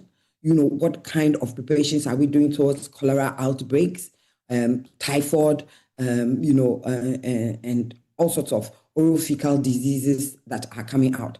Are we getting vaccines? Are we putting out vaccines for cholera, putting out vaccines for typhoid, putting out vaccines for malaria? Because we are going to have water standing and we're going to have malaria and all sorts of things. All right. So they need to prepare for that. Right. And they need to prepare hospitals and, for that kind of wave of people coming in with all sorts of illness. It should not be, we should not be waiting for it to happen and then we are scrambling all over the place. Right. So that's what I said. That's why I said it's a leadership problem and not the members of the community problem, which you suggested you may disagree when you said we are all complicit, and I disagreed with you on that. We are all not complicit. You see, I still say that it's different levels of complicity. Because look, I go to a place where there's a function, and when people get up, you should see the rubbish that is there. People open a bottle of water, and the plastic that is going around, they just immediately throw it on the floor. It's about time we stopped that. We should take responsibility for some of those things. You are well traveled. You are well traveled, and from what I know about you, would be familiar, for example, with London. People do parties and they leave a lot in the wake of it. Yet it gets clean the next minute. So what is it? It's leadership. Well, the people, but you see, in some levels, yes, but leadership at all levels. It's leadership at all levels. And if you go to a party in London and everything, the people who clean up are not cleaners from outside. It's usually the party people, the people who have organized the party, who organize the cleanup. Because you're supposed to leave that hall or that place the way you met it. You understand? Either that or you will go and hire people to come and clean it up and leave it that way. But in the places that I have gone, I have seen that it's the organizers of the party who have finished and cleaned up. When they clean up and they gather the waste and leave them in the bins, somebody picks them up. If you don't have anybody picking them up, when it rains, it will end up in the drain. It will end up in people's homes.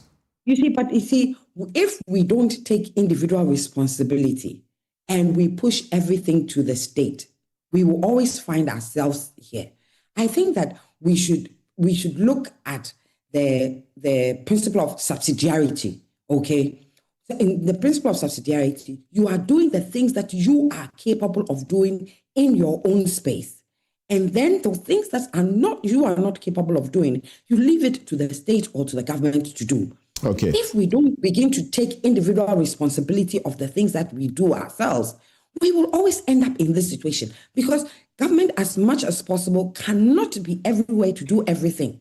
And so, as I said, at every level, individual, community, locality, then it gets to maybe region, etc.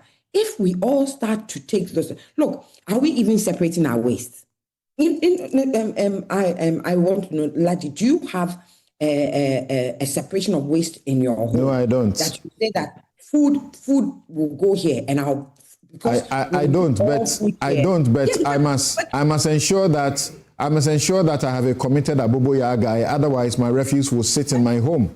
It will sit in my compound for days. Nobody will come for it. Committed Aboboya guy. Do you know where he? Nobody will come for it. What's the business of my MCE? The mayors who are all over the place, the assembly people who are all over the place getting paid. What's their job? Yeah, but the thing is that if you were probably separating your waste, you probably would find that, okay, you put all my plastic waste here and my paper waste here, and I'll put my food waste here. My food waste will go into my garden. That is if you haven't paved your home totally to the hilt. Then you said, okay, my food waste will go into my garden. My plastic waste, maybe you will find the Aboboya will pick, or my plastic waste, I will go and sell it to a recycled place. You know, I think that if we looked at ourselves collectively, there's so much.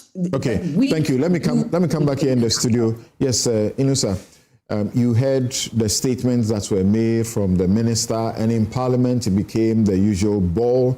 But I say we cannot discount them. Sometimes it's important. It's part of the accountability process. And then you heard Afeyo marking Dr. Baumia, and then the president himself. People have blamed the president for not choosing the right approach in surveying the system or the situation. First of all, Samson, I think I completely agree with Susan Adu Amankwa when she says that there must be some individual responsibility, principle of subsidiarity. That is what was it Wilson Woodrow, the American president, said that you must ask what you can do for your country and know what your country can do for you. I mean, and so we need a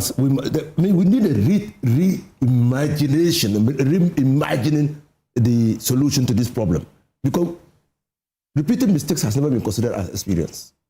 So we need to reimagine it. Now, first of all, let's strip what has happened to us, this deluge, from emotional and partisan political talk, and confront the issue. And how do we confront the issue? I'm happy that the president has demonstrated some level of leadership. That, look, after the deluge, what do? Let's intervene to try to cushion those who have suffered. It's part of the response. But that is the first primary intervention.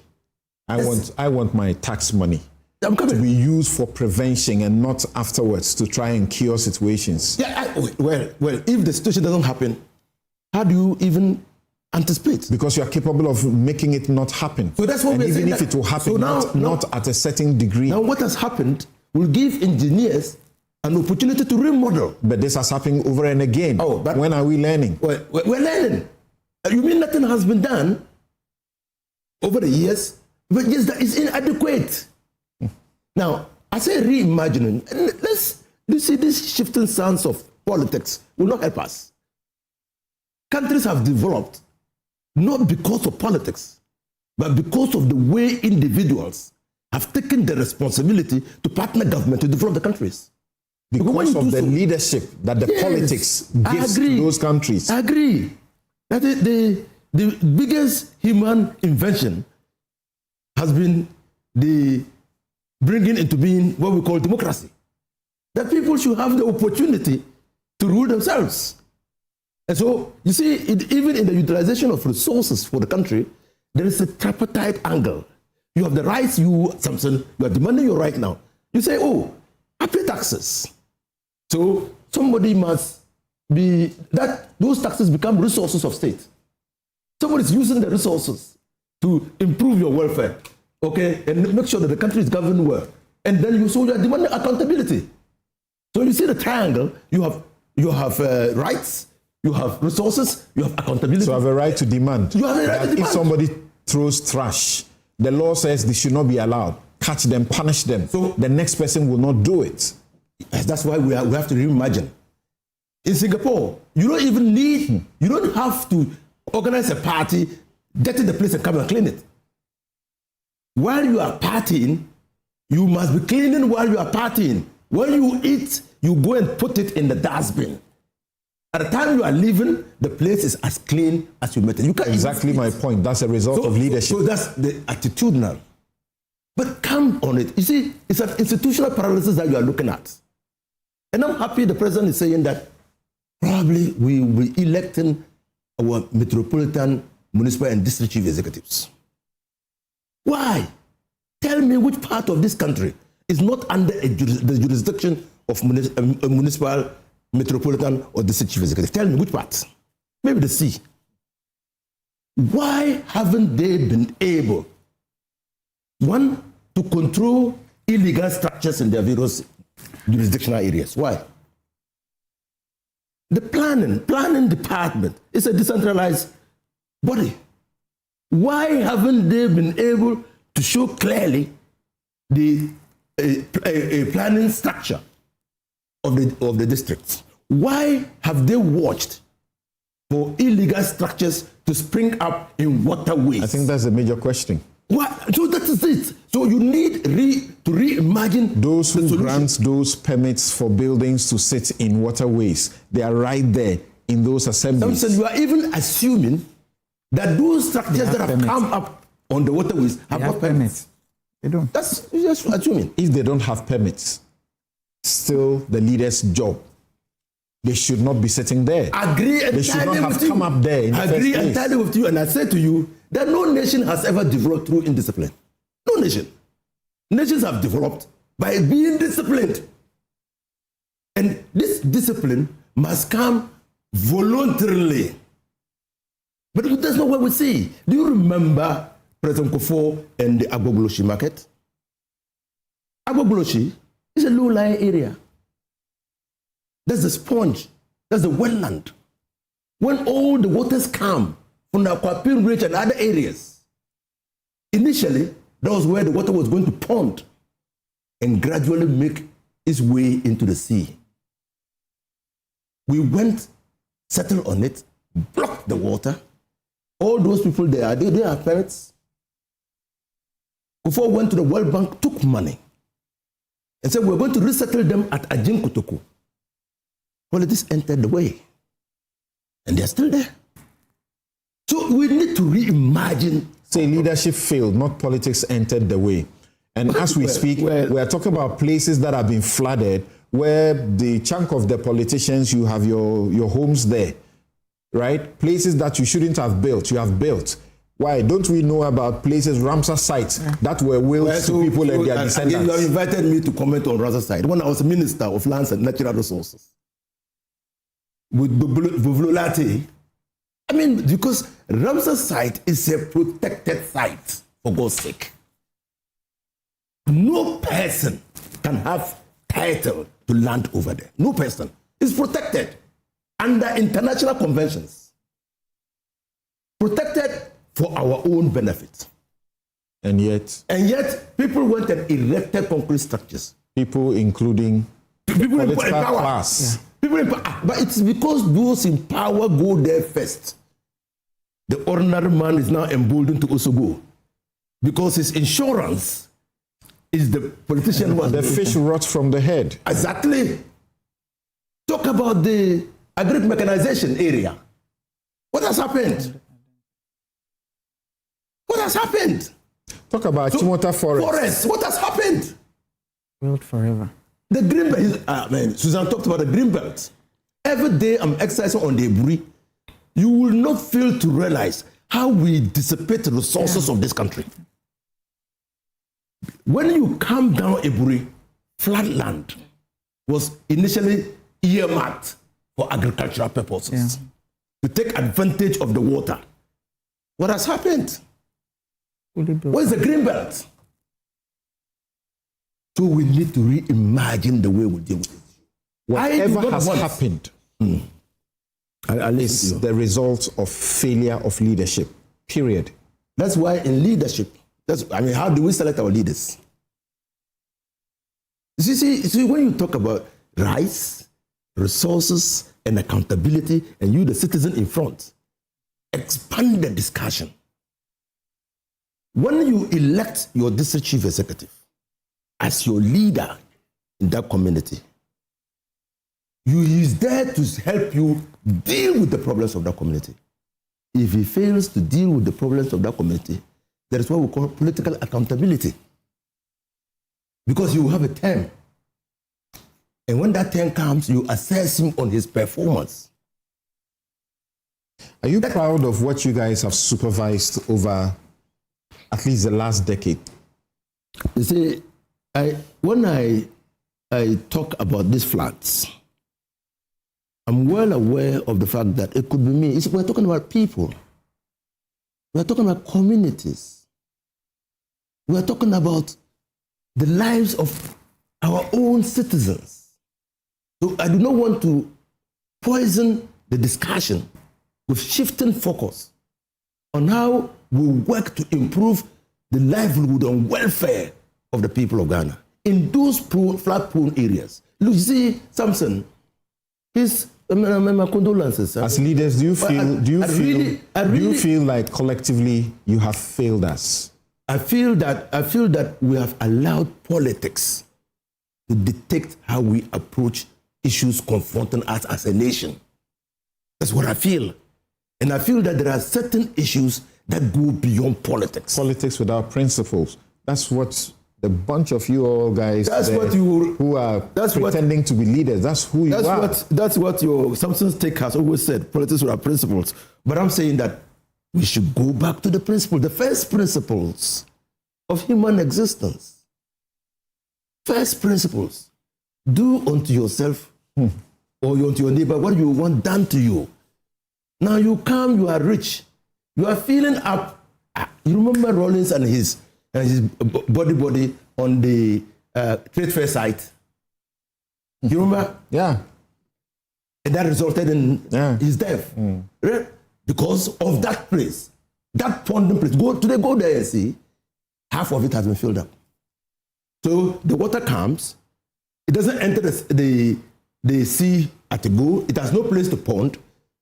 The only places it has now is in people's homes. So you talk about Chado flooding. Have you forgotten that they were ponds? Are they there now? What has happened? So in our state of development, we must confront the issues as they are. Mr. President, if you are listening, expedite action on the appointment, on the constitutional review, and so that the people within the various metropolitan areas, municipal areas, and district areas will have the opportunity to elect leaders who can work for them. Immediately, what should he be doing as the president, the leader of this country? Immediately, he's committed 350, okay, to deal with those issues. These are primary interventionist approach, but there must be a systemic approach to dealing with the problem. And that problem can be dealt with. The White House. You know that ground where the White House is today was a marshy area. Was an area that was donated for the construction of the White House. It wasn't thought that individuals could be able to develop the White House to be habitable. That area to be habitable. So they donated it to the state. The owner of that place donated it to the state. But look, does it flood? It requires engineering. So again, in our problem, the engineers are there. They need They'll be speaking shortly. Structural and non-structural methods of dealing with this matter. Look, the rain was coming. Tell me, what was the early warning system? Who warned who? You met earlier wonders. Who warned who? Because if flood is coming and you expect that it will bring a lot of water, you must warn the people of the potential of flooding and areas that can flood, so that the people have opportunity to move to high ground. The people have opportunity to move their vehicles to safe areas. My good friend would have had opportunity to move his house and his family and those valuable things out of the house. In case it doesn't happen, he will thank God. But if it happens, he will have been saved. Now, his family was left at the mercy of the deluge.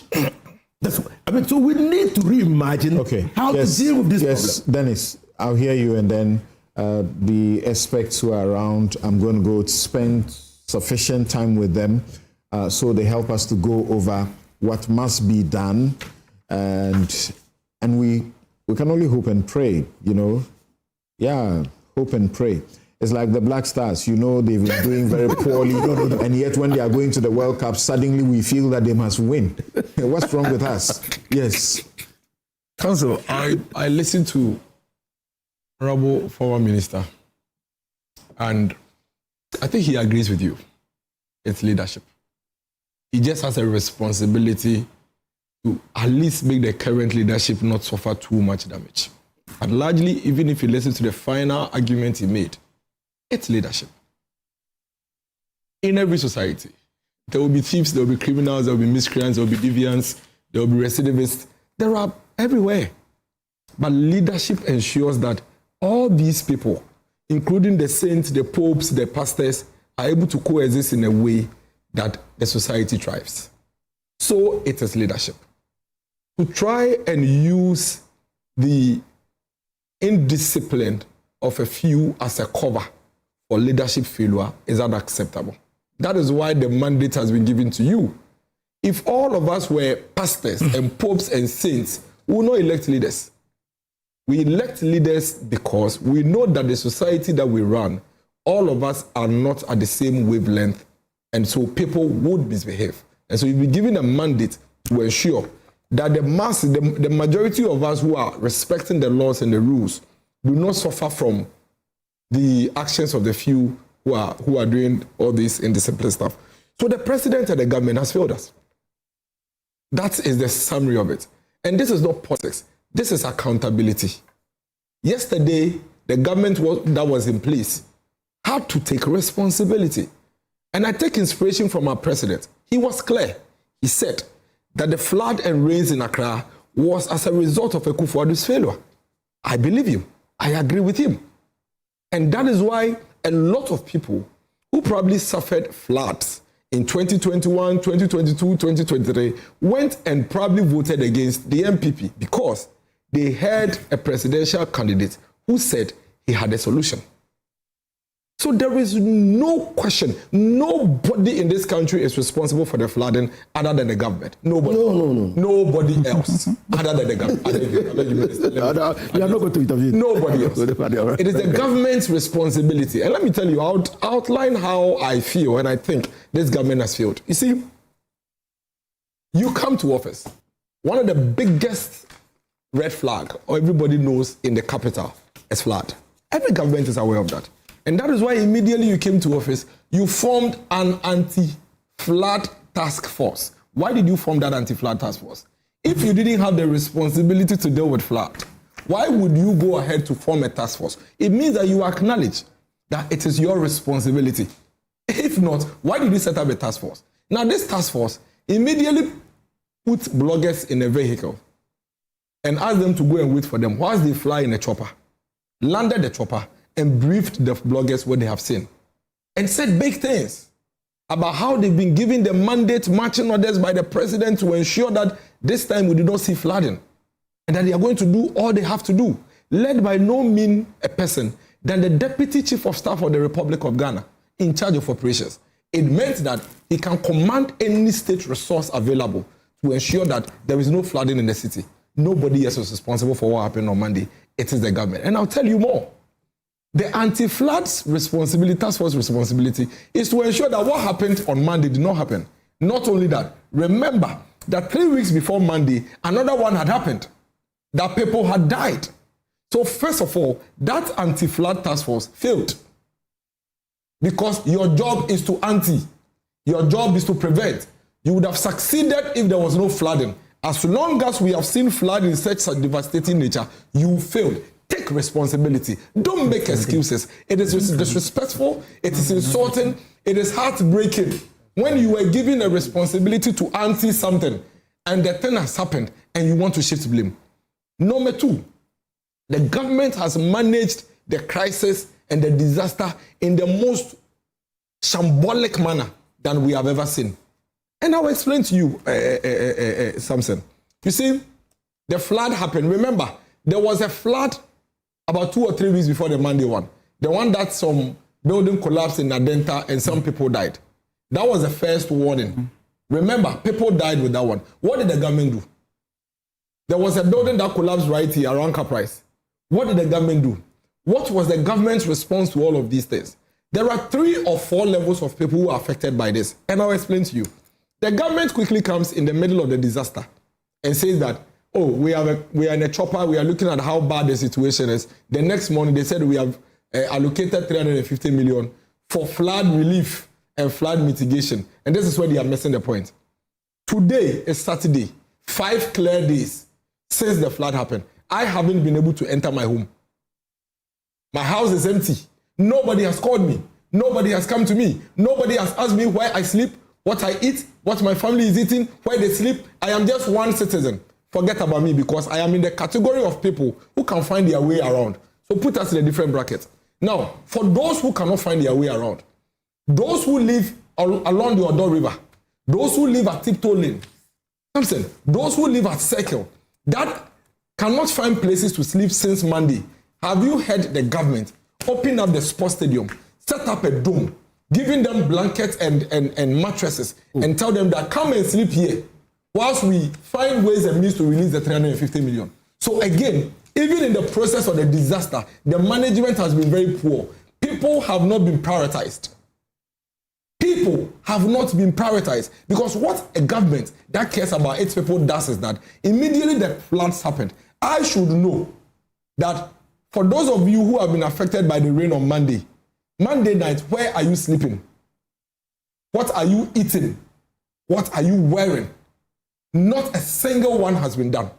Not even one. Then I ask myself, 6 days after the flood, I have heard in the news that there's a 350 million allocation for flood relief for those who have been affected. I know not where I'm supposed to go and write my name. I know not where I'm supposed to follow up on this 350 million. It's been 6 days.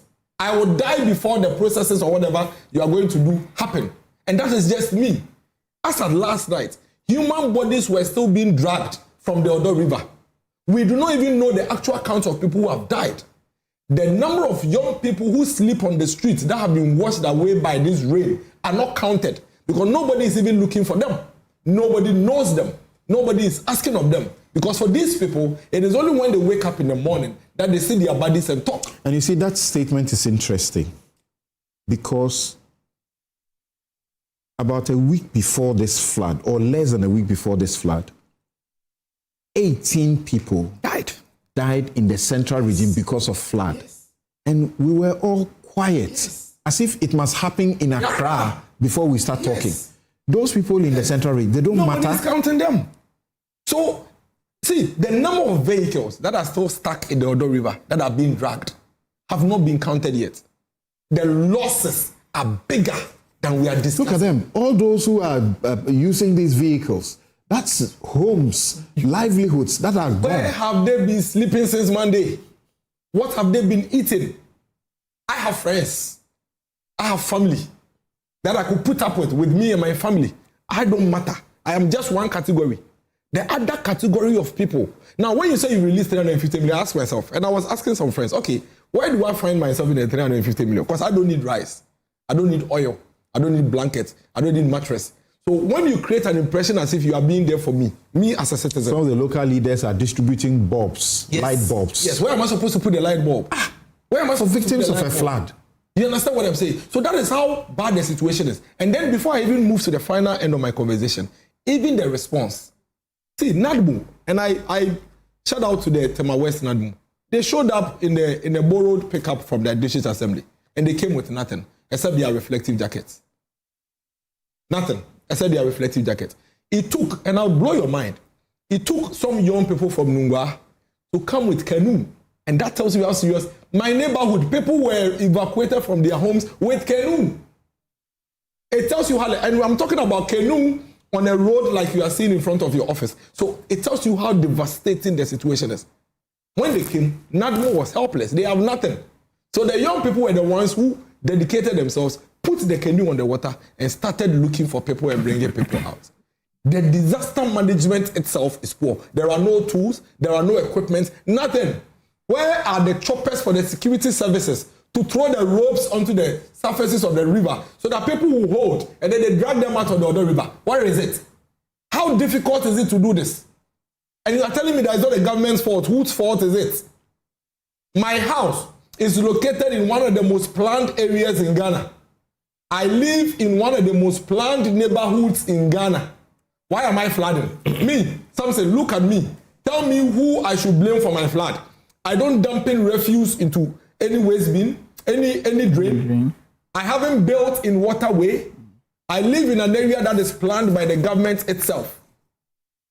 So why am I flooding? And you are telling me that I should take responsibility for my flood and not the government. Then I come back to the substantive matter. In 2015, we experienced one of the most devastating floods in this country. Never seen before in terms of the human lives lost. The closest one probably was the 1995 one. Then the government decided to do some diagnostic study. The same president decided to do some diagnostic study. That diagnostic study is what led to 2017, the MPP came to office, and then all the work was done, and then led to the establishment of GARID. GARID is the most comprehensive urban resilience program this country has seen. GARID.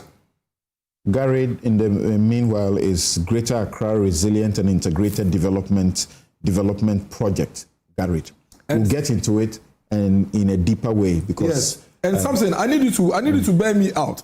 GARID was established to simply ensure that some 2.5 million people, about some 138,000 households, do not experience floods. That is the basic objective. It was to ensure that one, in fact, there were 5 components. Component 1, flood mitigation. 2, solid waste management. 3, infrastructure upgrade for these areas.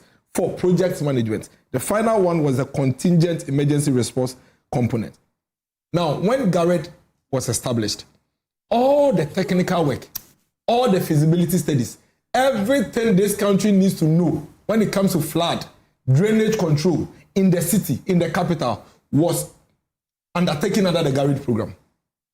So by the time GARID actually went on the ground to start infrastructure, which is drain construction, all the technical work that the anti-flood task force is telling you they have been doing have already been done.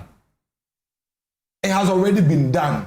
And the focus for GARID was the Addo Basin. Now, the question we should be asking ourselves is that GARID was supposed to have ended or completed its work in 2025, and then it's been extended to 2027. Council, the whole of the year 2025, not a single PESWA was released for GARID projects to continue. It's not true.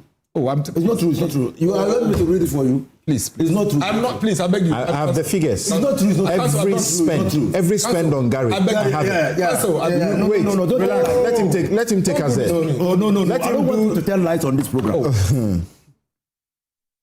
It's a lie. It's a lie. You see, it's a blatant lie. I will read it. The World Bank is the one lying. Not the World Bank. The World Bank's report. And if you interrupt me, you are being. The World Bank don't release the money to Ghana. Leave this to me. Don't do that. No, wait. Okay, yeah. I'll wait. The government. The government did not release the GARID funding. It's in the World Bank report. No. In fact, let me even tell you something else. This government actually swept over 13.8 million of GARID money from the GARID account to do other things. It's in the World Bank report. That is why the World Bank, Where's the World Bank in their assessment. Where's the World Bank report? What are you doing? No, please. You can't come here and peddle falsehood and let me. And I expect me to sit down and look at Council, what is the report? Can you produce the report here? Can you take charge? I challenge you to produce the report here. Council, can you take charge? No, it's falsehood, though. Can I continue? Okay, so you go ahead. Okay. So this report is public. Yes. It's public. That's why I'm surprised he shouted. Go ahead. It's public. And I'm not the only one talking about it. All the news portals, including where's the report, have already published the story. Where's the story? You see, just Google it. You are being go ahead. being very disruptive. Go ahead. Respectfully. Go ahead. Respectfully. The truth of the matter is that, according to the World Bank, 2025, there was no spending on the GARID project. In fact, that is why they have rated the performance of GARID as moderately unsatisfactory. The World Bank report also indicated that the government swept 13.8 million from the Garrett account to go and do other things. They have just restored that money in April 2026. It's in the report. Now, go to the Paloma area. The Garrett guy is here. Go to the Paloma area. That project, the contractor hasn't been on site for the whole year. In fact, the last spending, the last release for Garrett was in November 2024. It is in the report. It is in the World Bank report. November 2024 was the last time this country released funds to Garrett. Now, that aside, Council, I'll give you a letter. I'll give you a letter for you to read. You see, okay. Every year, as part of Garrett's project, it's some releases they do to the MMEs, the municipalities and metros, to undertake what they call dredging and desilting. Typically, what the MMAs do is that they will submit a work plan of areas that they want to desilt. Then Garrett and the government will approve. Then they will release funds to them to undertake this desilting. This desilting usually would happen between January and March before the rains set in. And normally, these MMAs in Accra, they do it synchronized. Because you see, if Dade Kotopon is dredging and Clote Kole is not dredging, it means that whatever is here will run. So they do it synchronized. Let me blow your mind. And I'll blow your mind by reading this particular letter to you. Please indulge me. This letter is from the government, written on 15th May 2026, from the local government ministry. Council, please listen. Greater Accra Resilient and Integrated Development Project Disbursement of the 2026 Local Capacity Support Grant and notification of the 2024 Operation and Maintenance. It's a long letter, but I'll try and read for the purposes of this conversation. Then I'll make a point. As part, it says, we refer to the implementation of Garrett extended that the ministry wishes to inform all beneficiaries that it has commenced the processes for the disbursement of the 2026 Local Capacity Support Grant. In line with the prescribed procedure for grant disbursement, the ministry will undertake the 2024 Operation and Maintenance Assessment exercise, which constitutes a key requirement of determining eligibility for the grant. The assessment is scheduled, and listen to the dates very carefully, 7th to 19th June 2026 in the 17 beneficiary assemblies. A detailed schedule indicating the specific date for the assemblies will be communicated. In preparation for the assessment, an orientation workshop is scheduled for 2nd June. As part of the requirement for assessing the grant, all MMAs are to submit their 2026, answer, listen, 2026 operation and maintenance work plans. And this is where my heart is bleeding.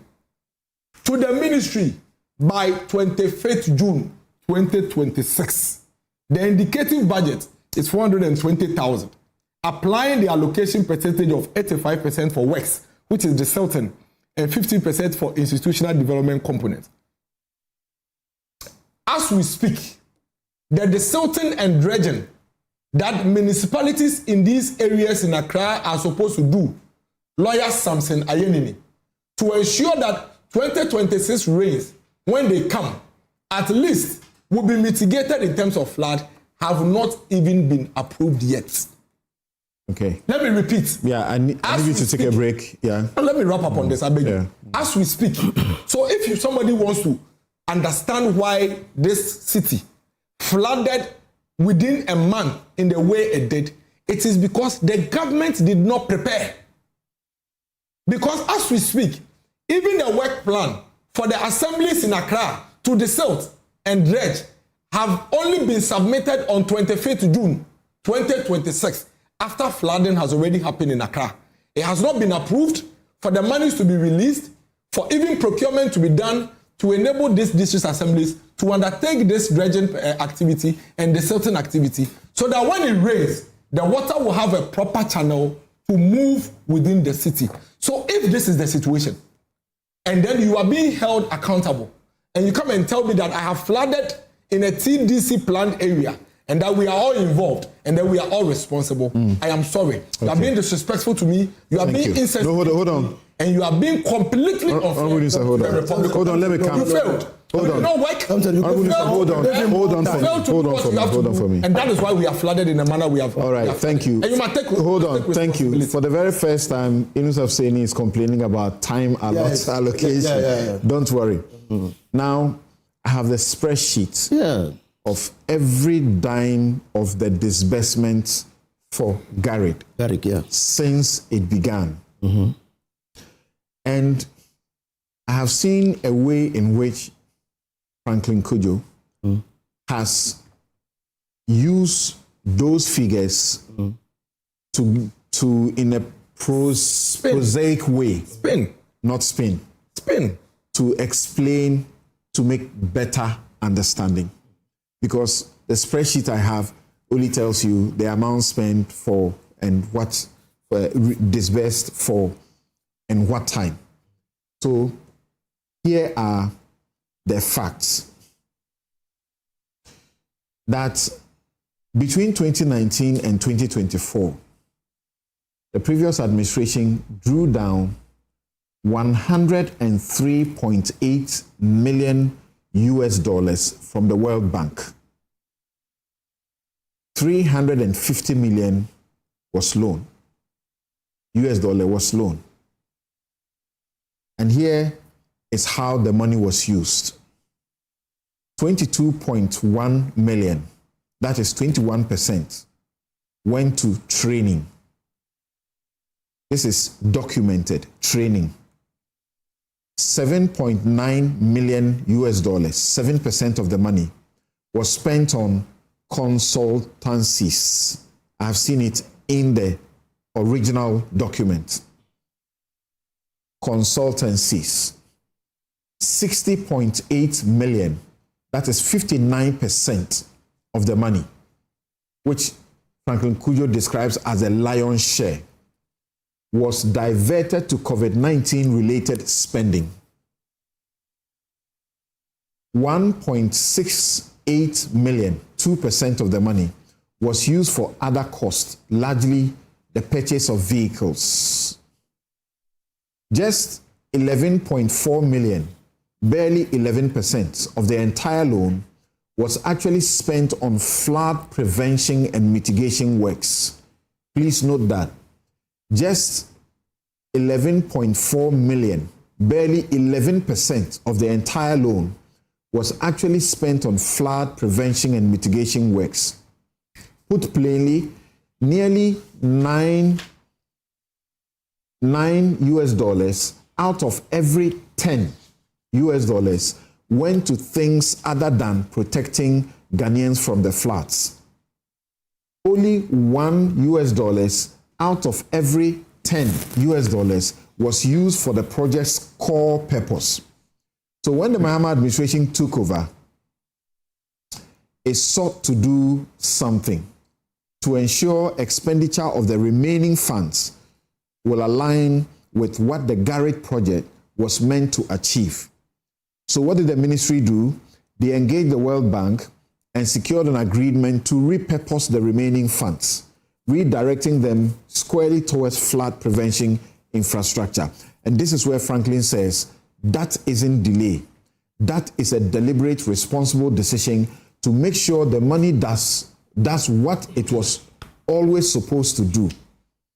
Offer lasting protection to communities that have suffered for too long. So this is what has been recorded. In 2025, the government spent roughly $3 million US dollars on actual flood mitigation works under the project. So far in 2026, about 10.52 million US dollars has been released for the same purpose.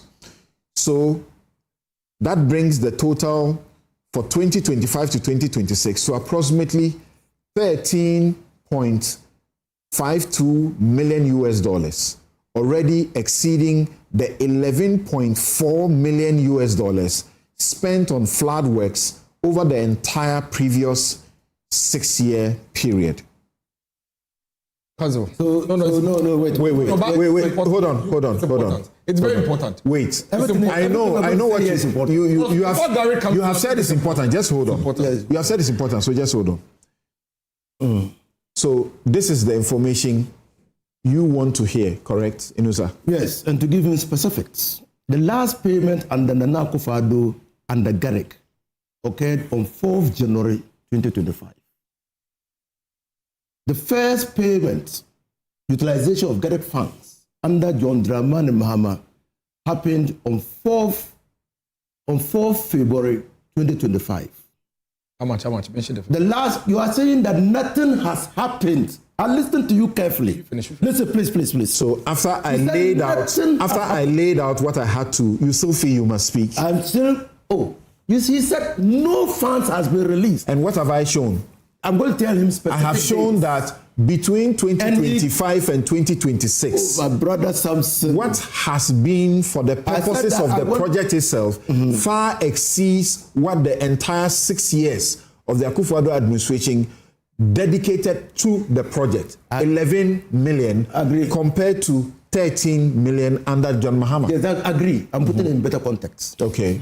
That on the 6th of June, 2020, you didn't hear him? That no money was released in June and that a letter written by the minister was still being worked on. On the 6th of June, payment for under Garrick happened. On the 6th of June, 2026. On the 9th of June, 2026. So you see, when I thought you were going to give me details of 2025. You said I said 2025. So why are you in 2025? 2025. I can give you details. 2025. Wait. No, it's not okay for me. It's not okay for me. It is patently false. Okay, you made your point. It is patently false. To say that no money. The second thing is that, you see, those who live in glass houses must not throw stones. You were not in your house when the flood occurred. People came to rescue your family. Are you personalizing? No, you personalize it. You said people came. Wait. People came to rescue your family. This way, civilians and NADMO took your family out of harm's way. They did not consider the activity they were undertaking as government activity. They did not say that government must come and save your family. Okay, points made. Okay, I'm going to move away from you guys now. You guys have had enough time. I was You've had enough time. I have to come. But since it's not politics, don't insist. Give me time. Because you may not get again. Because you spoke for a very long time. Again, it is patently false to say that the 350 million Ghana cedis has not been disbursed. Okay. You go to La Dade Kotopon. You will see. You go to East Ayawa. Thank you for. And as I speak to you now, the convoys are on their way to the central region, Volta region. All right. It is patently false. Thank you. Now hold on. Yes, I will, but hold on. But I have announced to you guys that once I move away from you guys, that's why you're going to take a long break. That's why you should go to business. Now, what we know is that the Finance Ministry has approved the cedi equivalent of more than $76 million under the Garrick project for flood mitigation infrastructure in 2026 and 2027. Not after the flood. 2026 and 2027. No. Because you are not. Gentlemen. You see, thankfully for this time, no money is being spent. No money is being spent on training and consultancies. Okay. Now, let's do this. You remember you have said that what you were expecting was a holding place where people will be told where to go, high ground, for example, and receive, as it were, aid, deliveries, and so on and so forth. The Interior Minister says to tell you that the government has offered to take care of those who need shelter, and they have prepared a holding center at Ashaiman, that can take up to 1,000 individuals who are in distress. As we speak, not a single person has agreed to be at that place. Rather, they prefer that they are giving the items like rice and the blanket and so on. So that is what you see is going on.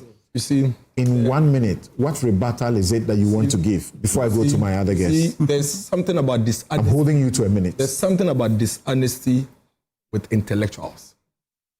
When the World Bank is establishing a project like Garrett that is going to construct drains in Accra, it can take even 4 years to complete technical work before construction starts. If anybody says that's true, that in 6 years, what was spent on actual drainage is less than what has been spent now, and so there's a problem with it, the person is a dishonest intellectual. You see, the technical work, the consultancy you refer to, the training, those are works that had to be done before construction could have started in 2019, 2020. That's true. And so that analysis is completely illogical. It is not an intelligent analysis. If those trainings, technical works, designs are not done, there cannot be constructions for payment to be done now, for you to be using those figures as an argument. The fact of the matter is that the contractors are not on site. That is the truth. The World Bank report is there. I will not drop a World Bank report and come and read a Franklin Kujo spin. The World Bank report says that the reason why Garrett has slowed down is because of austerity measures from the finance ministry and their lack of expenditure on the project. Thank you very much. So it is completely dishonest. Thank you. It is illogical for anybody to attempt that argument. Thank you very much. Of 6 years expenditure. It doesn't even make sense. Thank you very much. To even a 7-year-old. So in my analysis, to go to the house. in my analysis, I actually look at the formative years and the spending within the formative years. I took the whole spreadsheet, 2019, 2020, 2021, but 2022. If you say the actual sorry, hold on. Sorry. What you're doing is wrong. What you're doing is wrong. That is wrong. What you're doing is wrong. That is completely wrong. And it's dishonest. In those years, you see a phase that was dominated by of work done by some please stop. You see a phase that was dominated by institutional capacity building, consultancy fees, community engagement, and preparatory technical assessment. I'm talking about 2019, 2020, 2021, and 2022, what I have analyzed from the spreadsheet.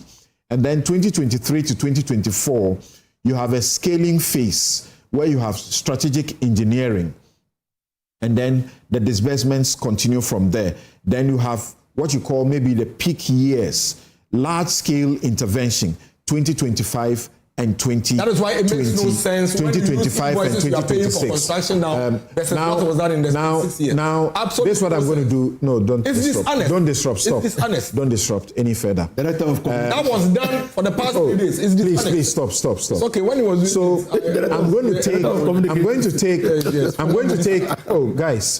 to take very brief commentary from Ed, from engineer here, and then I'll take a quick break and we'll return with a certain presentation that gives you a picture of the Garrett. Garrett appears to be what should see us not in this situation ever again. So how far have we gone with the actual work? That's why he's here. Ed, let's hear you, having listened to the politicians so far and having also chewed on some of the statistics as regards what needs to be done by way of the funding that has come in to prevent the floods that we are seeing recurring. Yeah, thank you once again, Samson. So first of all, I want to look at this from urbanization of Accra, right? So the urbanization of Accra is a function of our economic development. People have the capacity, are able to buy land, build homes, etc. Right? What we have not matched that capacity to build homes is our planning and our ability to engineer our way out of this situation. That's the first thing. So urbanization will continue, and we will need to do more work on how we resolve these issues. But coming back to the whole disaster management conversation that we've been having here, what I want to clearly put across is that disaster management is not about response. That is what we are seeing. Disaster management itself is a cycle, which starts with mitigation. Then we go into preparedness, which one of the colleagues on the call spoke about. So we do preparedness, and the preparedness is not just about again response. Preparedness is even simulating how we save people. And the reason why I go to preparedness and how we rescue people, we save people, and the need for that is the data points to some cycles of event, and it's like a 10-year cycle. So if we go back to 1990, we take it from 1990 up to 2026, like every 10 years, we experience some volume of rainfall on this scale every 10 years. So it's a cycle. So the predictability from a risk management point of view is there.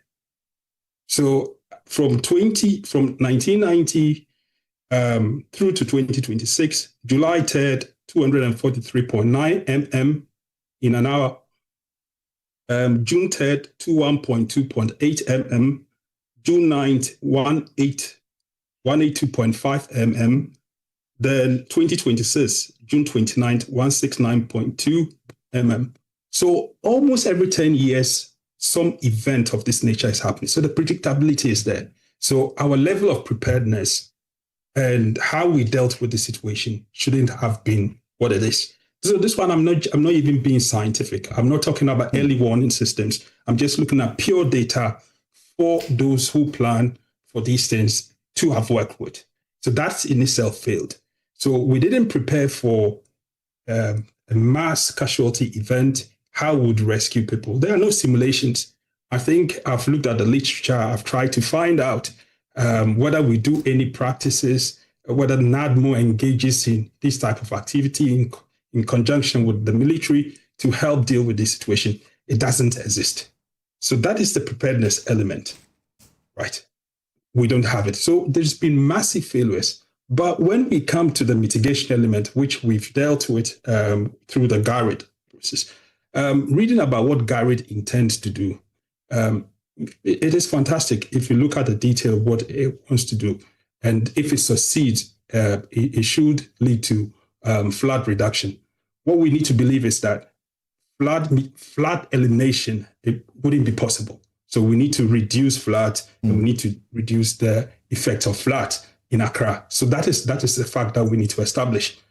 However, if you look at how we've put our trust and hope in GARID, which is a project that will end in 2027, then that becomes an issue because it is a cycle. Our mitigation should be continuous. It cannot be a one-off program that desailed up to 2027. Some storm drains are opened up, they are built, and we leave it there. We need a holistic, long-term approach to this. Urbanization will carry on. More people will live in Accra, not just because they want to live in Accra, but because history points to the fact that there are centers like this which will become a hub for people, for business, for the right amenities, for access. So Accra will continue to grow in this way. But what we need to do is we need to engineer our way out of this situation. Right. And Ed, I've not forgotten what you said very early on in your very preliminary comments about lost on controls. That's what it boils down to. You're talking about GARID and we not needing to put, all our faith in there because even after you build the drains, we will choke them if we don't pay attention to them. So what do you mean by lost on controls? And that's the problem.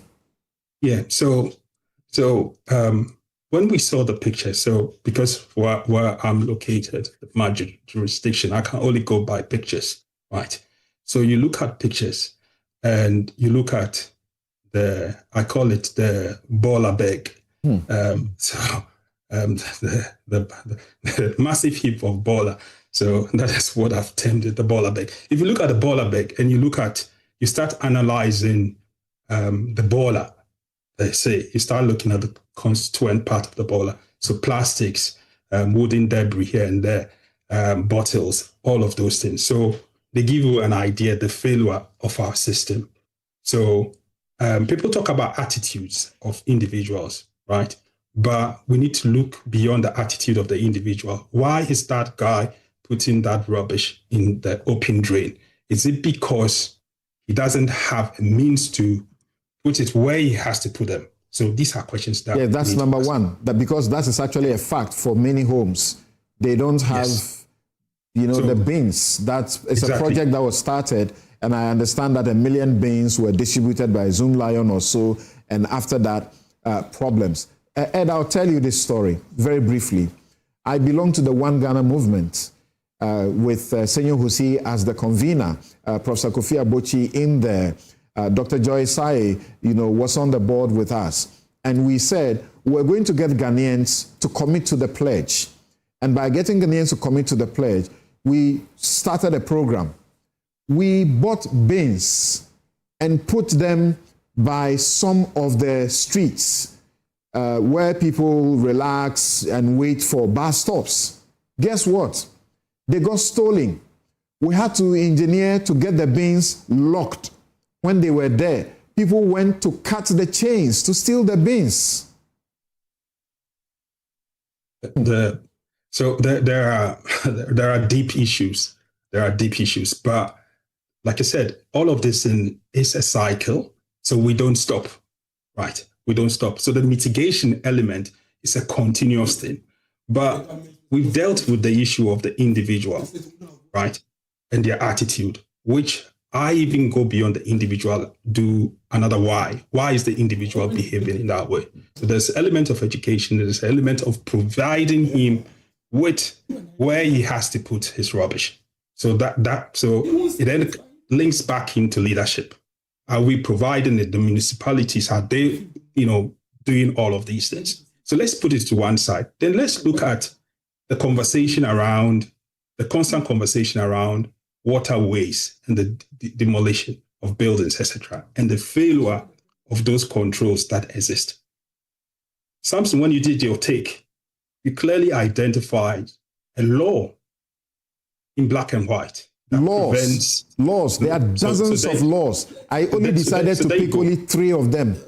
Yes. So when you did your take, you emphasized on that.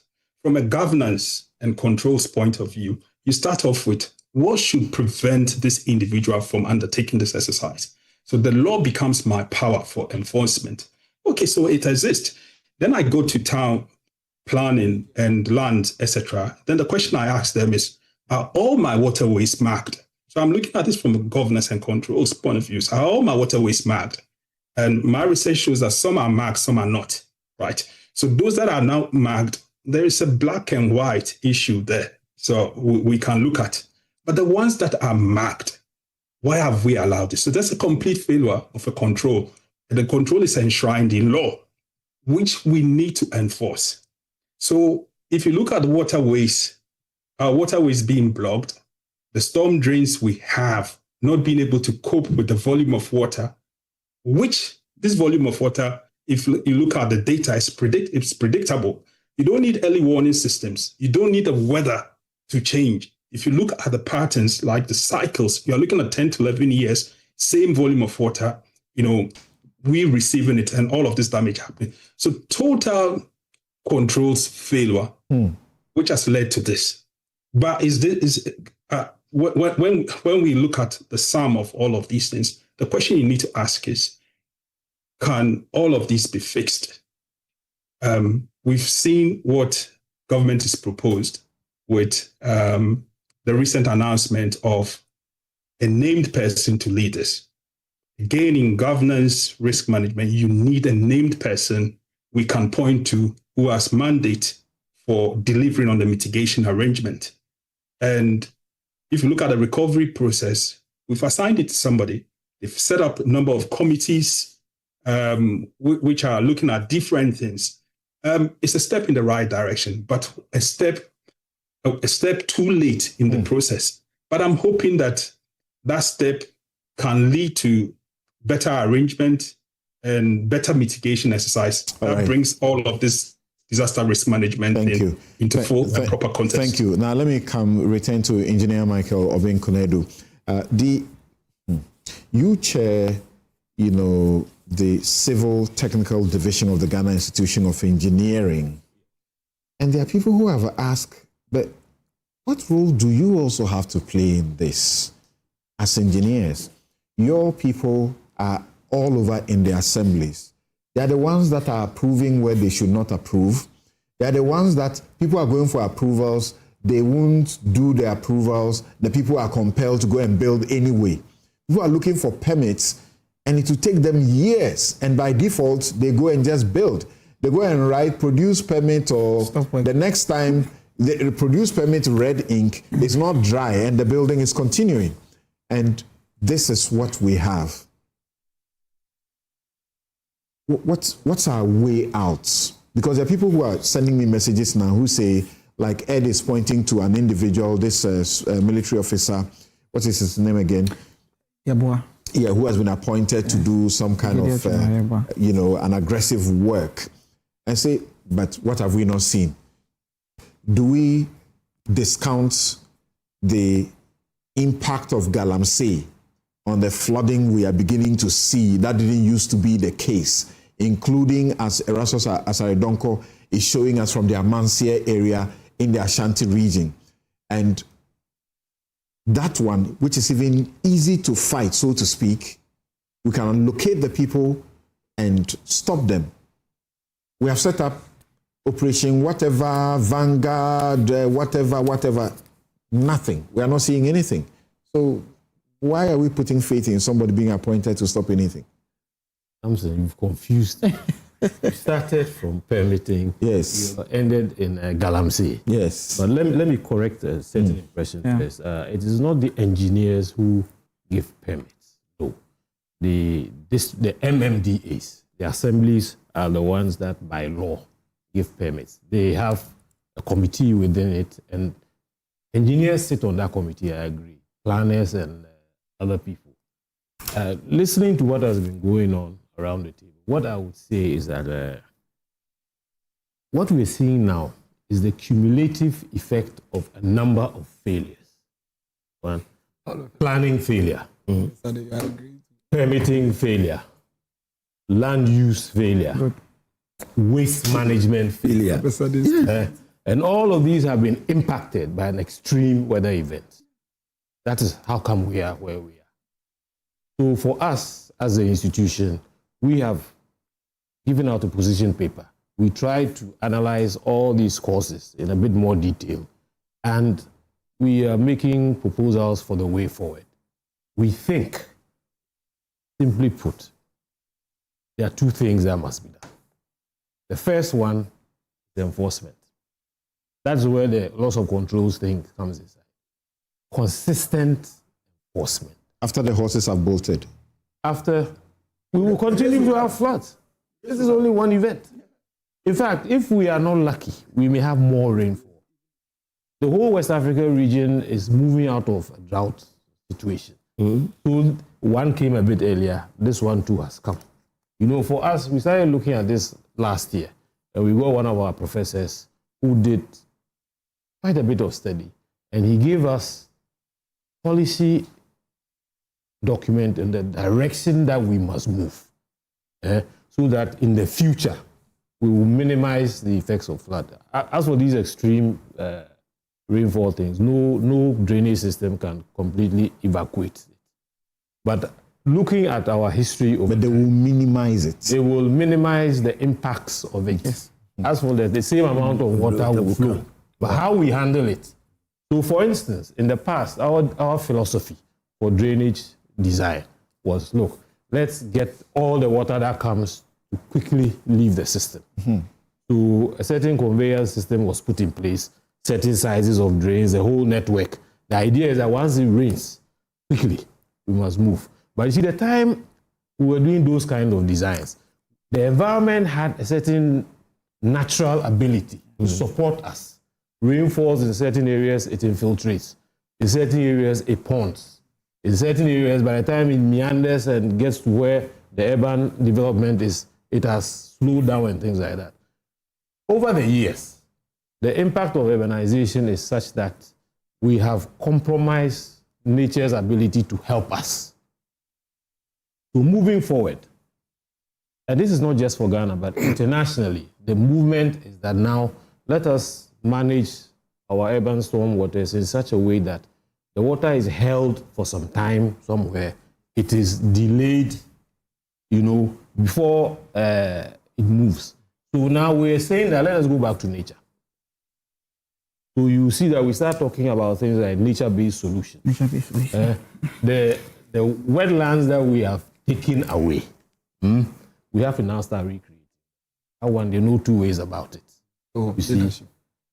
And agreed. And now, what is causing a lot of this runoff now is because we virtually paved the whole of the town. So the water doesn't have anywhere to go.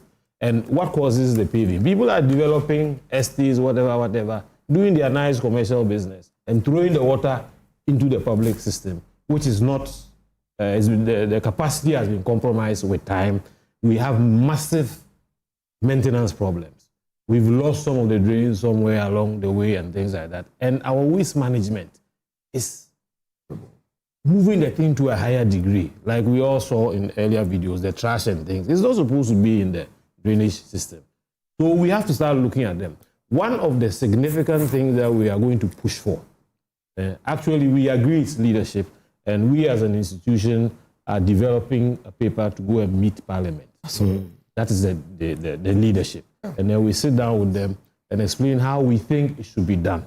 We are committed to setting up a dedicated team that will be assigned the role of giving all the technical support to whoever, but also to hold whoever should be held publicly accountable.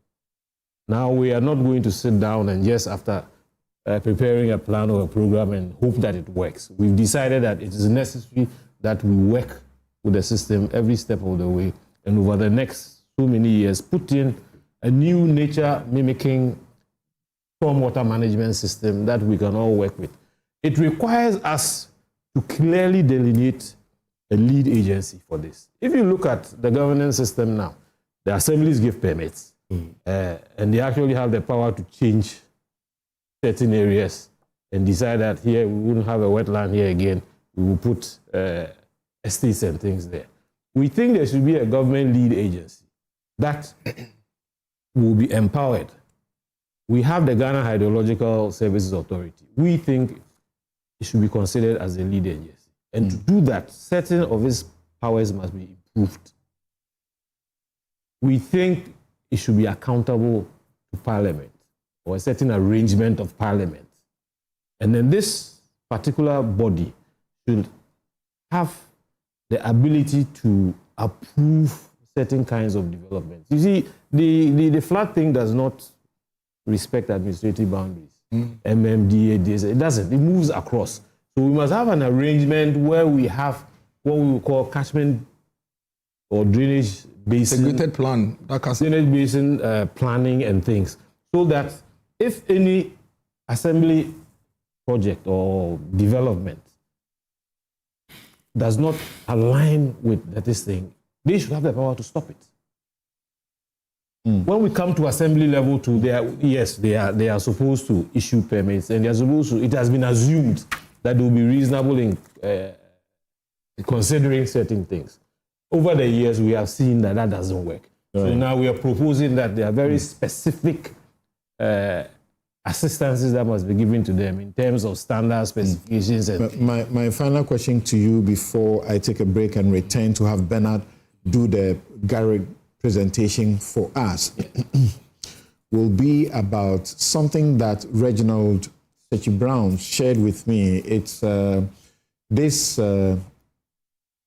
historical and geographical insights from M.E. Krop Dakubu. He has a book on, it's titled Kole Meets the Sea. Yeah. And in this book, he diagnoses the hydrological situation and the geography we are in and what we are doing wrong. You spoke about we creating the drain so that the water would just go and exit. But he spoke about sort of the Accra flooding being a direct result of we ignoring basic West African geography. He points to the fact that the coast of Ghana is only slightly above sea level, and rivers like the Odo do not empty directly into the ocean. They spread into shallow lagoons, like the Kole Lagoon, behind natural sandbars. So we have to have a way that allows the water space, even after it goes into the, to get out. Yes. There were two, initially, if you look at the Akufo-Addo Hills, initially at the base of the Akufo-Addo Hills, there were certain detention ponds. So that was the first level of stoppage. Then it will move towards the coast. You have the Sakumo Lagoon, the Kole and all that. Now, and then the Ramsar site. It was a natural waiting space for the water. Now the Ramsar sites are being filled or have been filled. I'm sure Bernard will give us the details of how much of that has happened. We've lost all that natural capacity. The bond is filled. You see, and these are the anthropogenic things. We have done them. And we have the power to stop them. That is why we are calling for the enforcement to be done. If you go through all the laws, it tells you it shouldn't be this, it shouldn't be that. Take it out. Yeah. So the Sakumo you are talking about is what we're seeing here. Yes. On Monday, on Tuesday, I drove along the beach road and I saw the level of the Sakumo. It was just around the railway line. And then just on the other side, there was a heap of bola, what the gentleman calls bola bag. It was just lined the whole place. And the rest were buildings and things in the Ramsar reservation. And these are legally protected areas. Right. Okay. So as I mentioned earlier, the government has a place for people in distress who can move to get some, safety, stay in a way that you can have time to recover, to begin to think about what to do. So the building you see, I spoke about Ashama, there's a place that they are planning. The building you see is one of them in Ashama where they want you to move to. Though if you have lost your home and all of that, move to. Instead of you insisting that you should be giving the rice and blankets. This is a place where you can put your head, you can lay your head and also begin to plan how to navigate the circumstance you find yourself. As I said earlier, according to the Interior Ministry, they have accommodation for about 1,000 of the people who have been affected. So, as we speak, not a single person has taken up this offer, right? So, Dennis is saying you are now hearing. That's the truth. If I had not brought this up, he wouldn't have sent you this message. It's a serious issue. Anyway, where has the announcement been made? Mention one place. Okay. Or it was only NDC. Thank you about that. Once again, let me make a correction, which I did earlier, but let me firm it up. The video you see trending, showing what has been labeled as UPSA, I'm told it's actually a place, an apartment in Chado, which looks almost exactly, the building and the spaces look almost exactly like the UPSA buildings that you see in that video. So that video is not from UPSA. UPSA did not flood. UPSA did not flood. All right, we'll take a quick break. We'll return to hear Bernard on Garrett. Where are we? Is Garrett providing us the one bullet solution out of this situation? We'll be right back. And then the releases.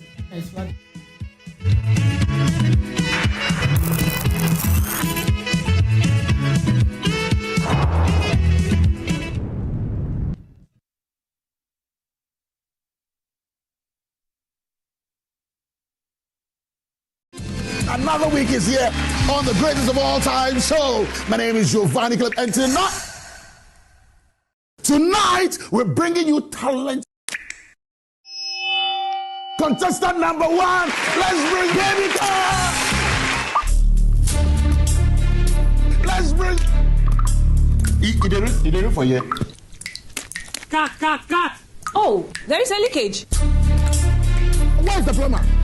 For quality and durability, insist on Syntex pipes.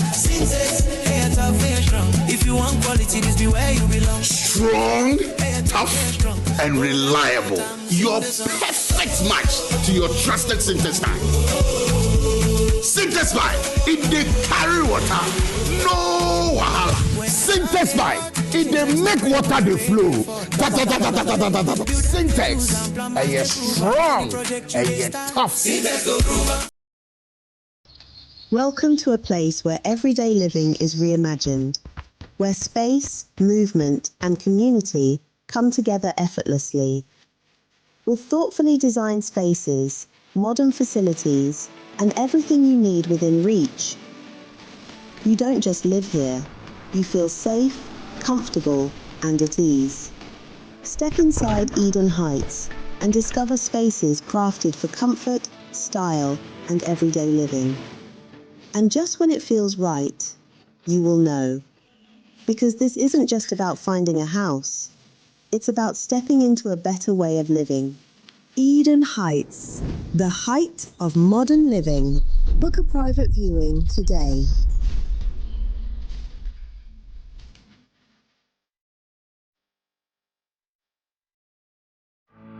For decades, we have helped businesses connect with their trade partners all over the globe. From Ghana to Burkina Faso, Côte d'Ivoire, Benin, Togo, Senegal, China, Morocco, France, Netherlands, and many other countries. We have made it possible to bring Ghana to the world. We have brought small and medium businesses closer to their customers across the regions in Ghana with our SME support facilities. We have brought relief and smiles to the faces of families with our employee personal loans. With our cutting-edge technology and digital support, we take the burden of complex thinking off you, making life simple.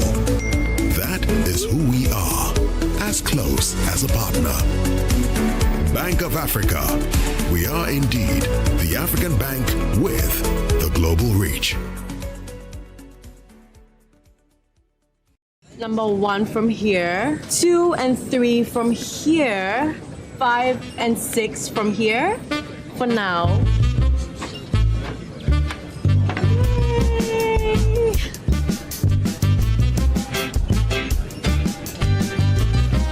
Now I have the number 7, 8, and the number 9.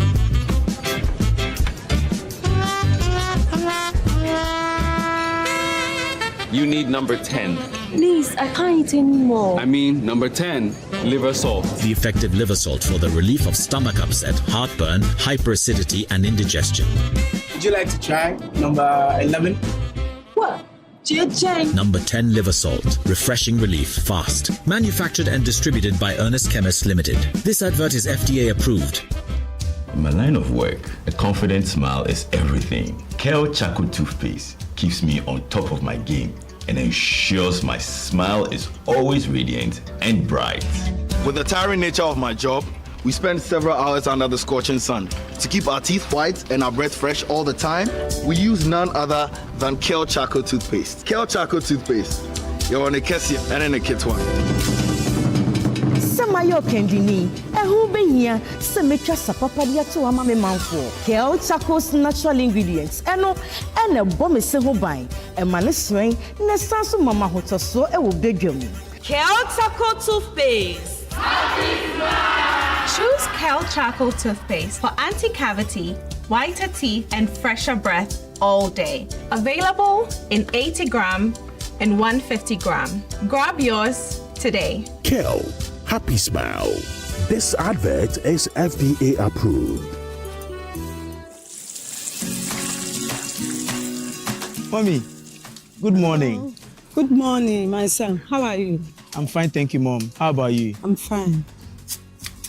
Joe, I just saw your mom doing her usual morning routine. Like, it was just 2 weeks she underwent a major colon surgery. Bro, see, my mom is doing perfectly fine, and we're all excited about it. It was minimally invasive surgery, and the recovery has been very fast. Minimally? Hey! No, wait. What do you mean by that? So they offered my mom a laparoscopic colon surgery. Laparoscopic colon surgery, which we accepted. It turned out it was equally safe with a very fast recovery time, and the cost involved too was very, very reasonable. She was discharged 3 days after the surgery, and you can see her, she's on her feet again. 3 days? Just 3 days, bro. Mean Tuber Hospital, first Ghana colorectal center, aim to serve a peculiar health need.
You're welcome back. This is Newsfile. It's your most authoritative news analysis platform, and here on Newsfile, we put Ghana first. My guests have been Engineer Michael Obing-Konedu. He's chairman of the Civil Technical Division of the Ghana Institution of Engineers. Maxwell, engineering.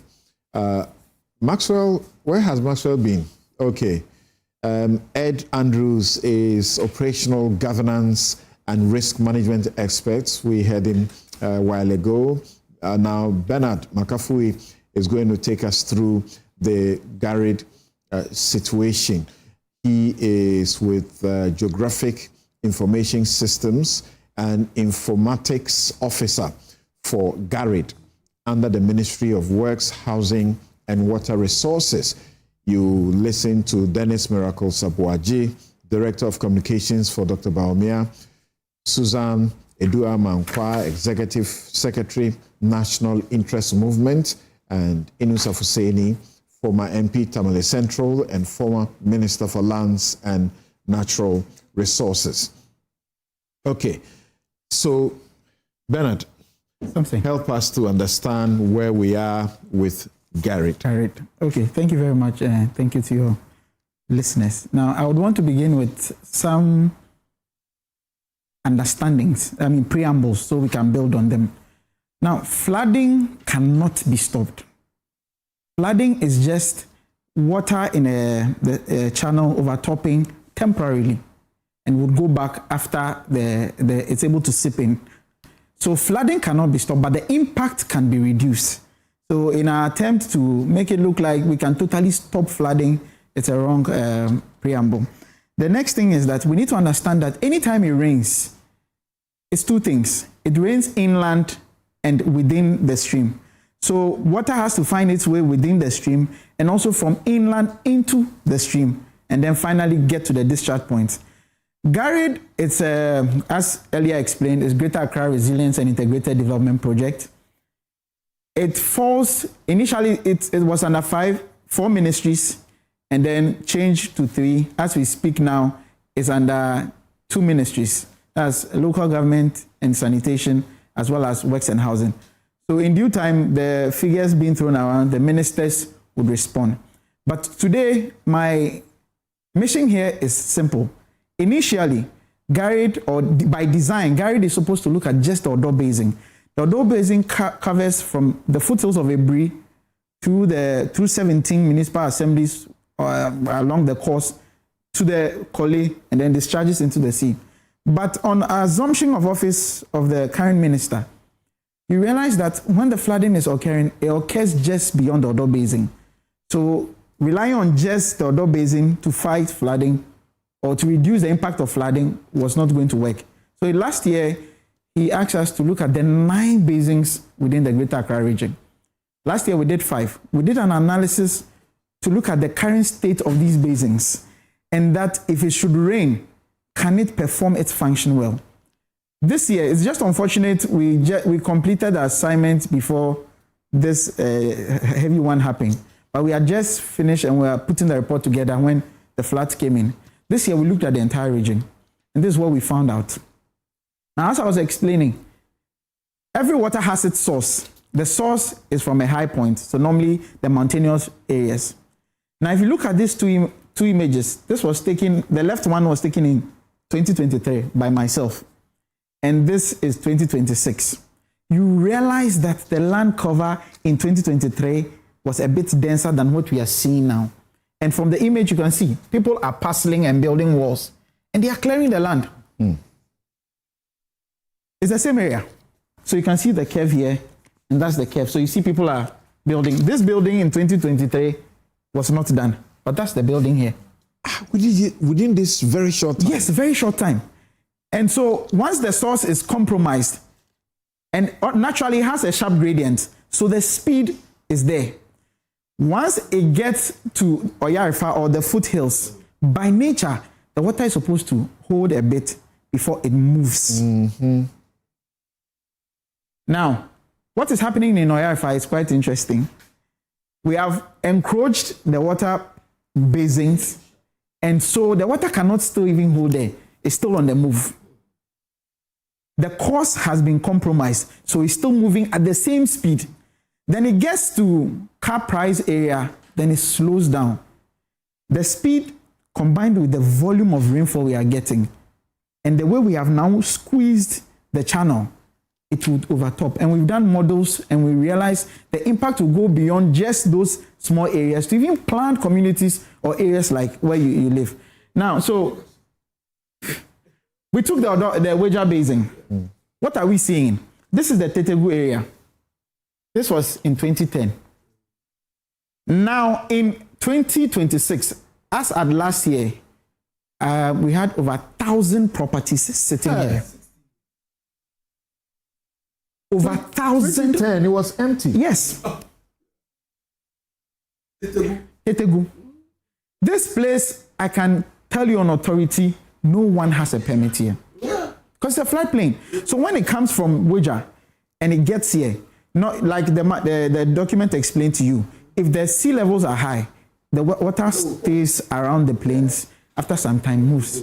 Now, trust me, no poor man can build here. If you see the kind of structures here, to fill and even build, you must be rich.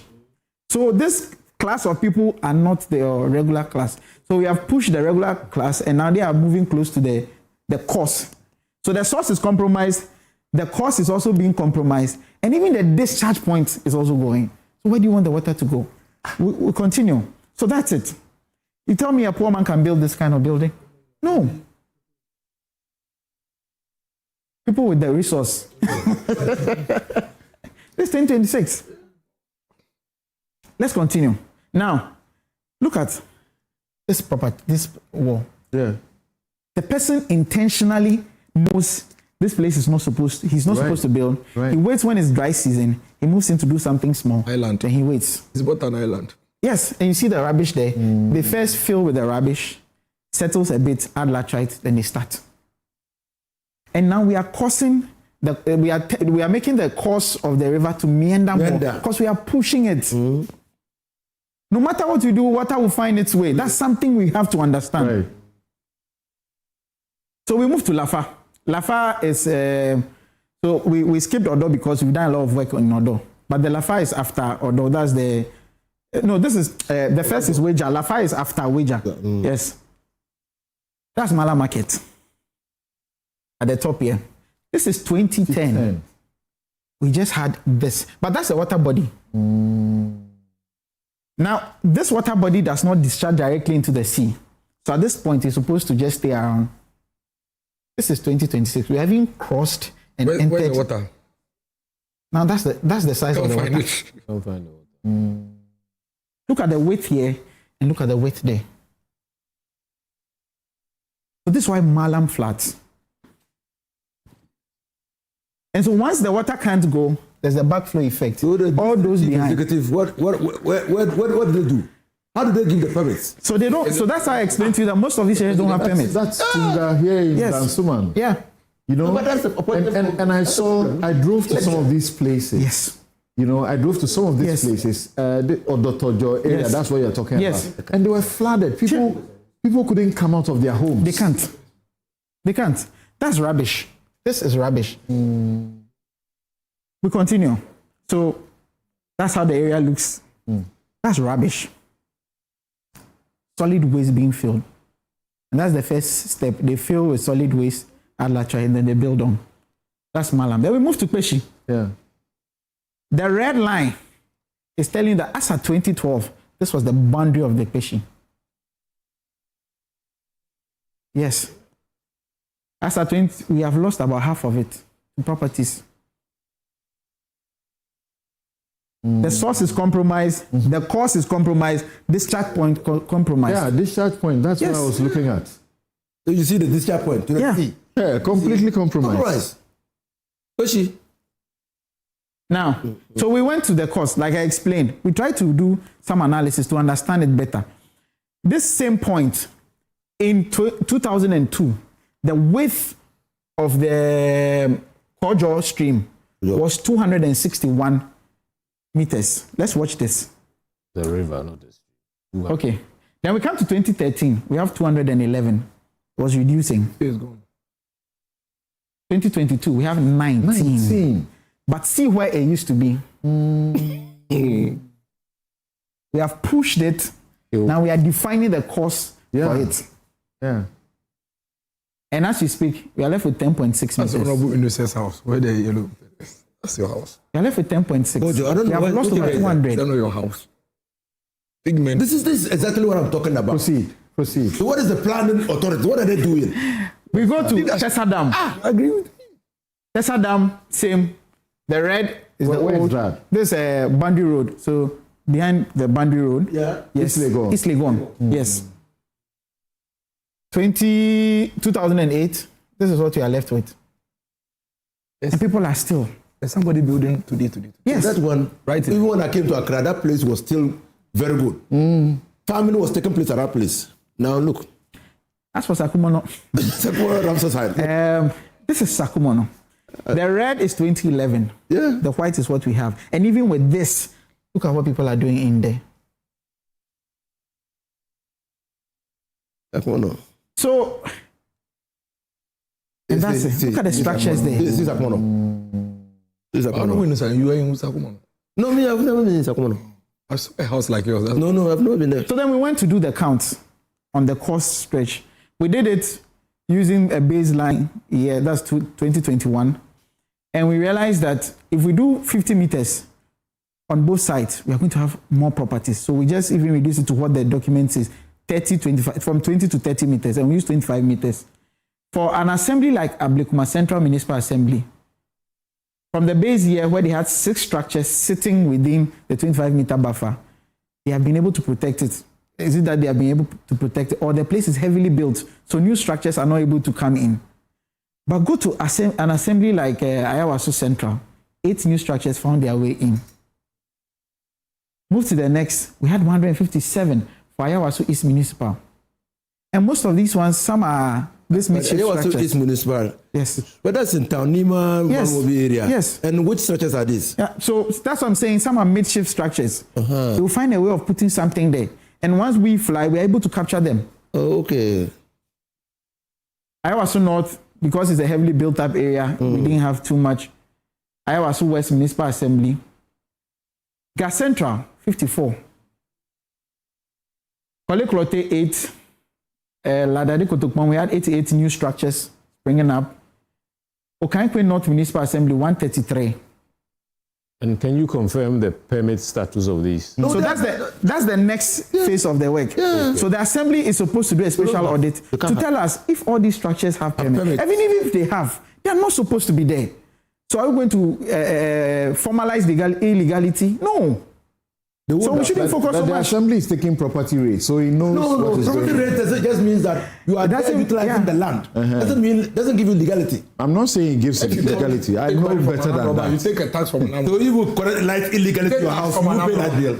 If you collect light illegally to your house, you will pay light bill. So the numbers in green keep showing. Yes, You can say illegal, the system doesn't catch. Yes. You are not within. If you collect light to your illegal property, you pay lights. If you connect lights your illegal, that's a you pay light bill. Who connects the light to the illegal property? Yes, you must. If you have a property no land title, they just need the site plan. You take the site plan and your name. Leadership. You go and use your site plan to give logistics. Okay, then. So the numbers keep increasing. Whilst we even speak, I'm sure people are building. And they take advantage of these periods to quickly put up something so that authorities will not come in. And so these are the numbers per. So please give me the video. Let's give them money. Let's do the video and then we understand. Houses. Okay, so we are concluding with a video that gives you setting, okay. you know. So this is the Lekma area one. This is a brick. Okay. So I tried to look from the source and you realize it. Work is going on. Who is supervising this work? Nobody. Everything is in government. It's fresh. So let's move. Yes. The whole place is just developing and we are it's looking beautiful.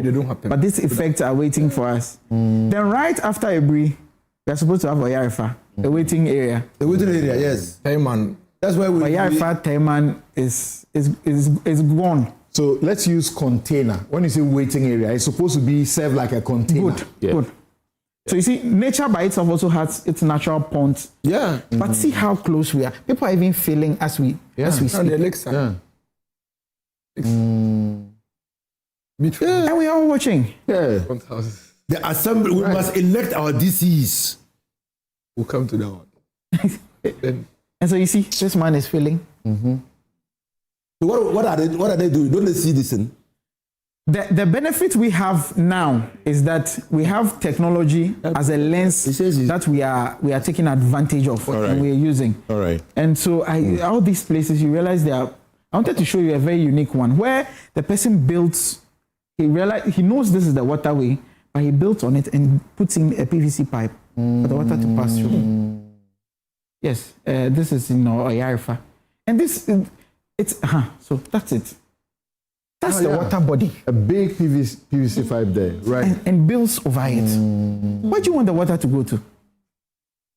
Well, when he was building, the assembly was also. So that's why I'm explaining to you that what is happening now is that we have the benefit of technology, which we are using as lenses. Some of these areas, if you said you don't have vehicles, if you are not using from a bird eye view, you can't see this. You can't even access. Yes. But they're able to access. Miraculously, they're able to access. So these are some of the things on ground. And so what the president has said is that we do not go to battle blindfolded. With this information we have, we are going to assist the task force to move in. And then where we need to clear, we clear. I see Miracle saying he disagrees, but trust me, we will use this to guide in doing what we are supposed to do. We must find a way to. Yes. We must find a way to get the properties off. Thank you. Yes. Thank you. Ben, take your seat and then let's continue from here. The fact that you are in government or in the 2015 report that I keep referring to after the June 3 disaster, here were the main recommendations. It says, we recognize that flood is a natural occurrence which cannot be completely prevented. We therefore recommend measures that will provide engineering solutions to mitigate the floods whenever they occur. We therefore proffer the following as practical recommendations. 1. Desilt the Addo and related tributaries annually before the onset of the major rains. Was there desilting of the Addo before we have these rains that have come in? 2. Redesign the inlet conditions of the tributary drains into the Addo River by the provision of sand traps, which will prevent the direct inflow of silt and debris into the Addo Channel, provide new flood retention reservoirs upstream to attenuate peak floods, replace the existing bridges with piers on the lower Addo with single-span bridges, dredge the Kole Lagoon and rehabilitate the Kole interceptor plants. Government should acquire land banks for flood retention purposes long before communities are established. So we see these communities that sprout up, and government is supposed to acquire the land banks even before the communities begin, to show up at this place. This is a committee that was chaired by His Lordship Justice Isaac Delali Dose, retired Justice of the Court of Appeal, Mr. William Jesse Mensah, Deputy Chief Fire Officer Operations, Colonel Mohammed Mustafa, Ghana Armed Forces, Chief Superintendent Mr. Raymond Simpi, Ghana Police Service, Engineer Waisa Metepe, hydrologist, consultant. And so this has been gathering waste. I asked you the question. There's supposed to be an annual dredging. Has that happened? It says it should be done before the rains. Okay, so something. You can't answer that question. What I would say is that you're asking for details of or status of what's been done. Right. If I tell you dredging has been done, maybe your next question will be, what is the volume of silt that has been dredged? So as I sit here, I can't give you that information. So at the right time, the ministry itself would come out with all these information for you to see whether work has been done or not. If I tell you your program is one of evidence, I don't have the evidence here. But trust me, the ministry will come out to give you that evidence you are seeking for. We saw piles of rubbish. There was this group that was able to do this picture, video, where the rain water starts coming in. I've seen Joy News use it. Maybe we should get it. You see the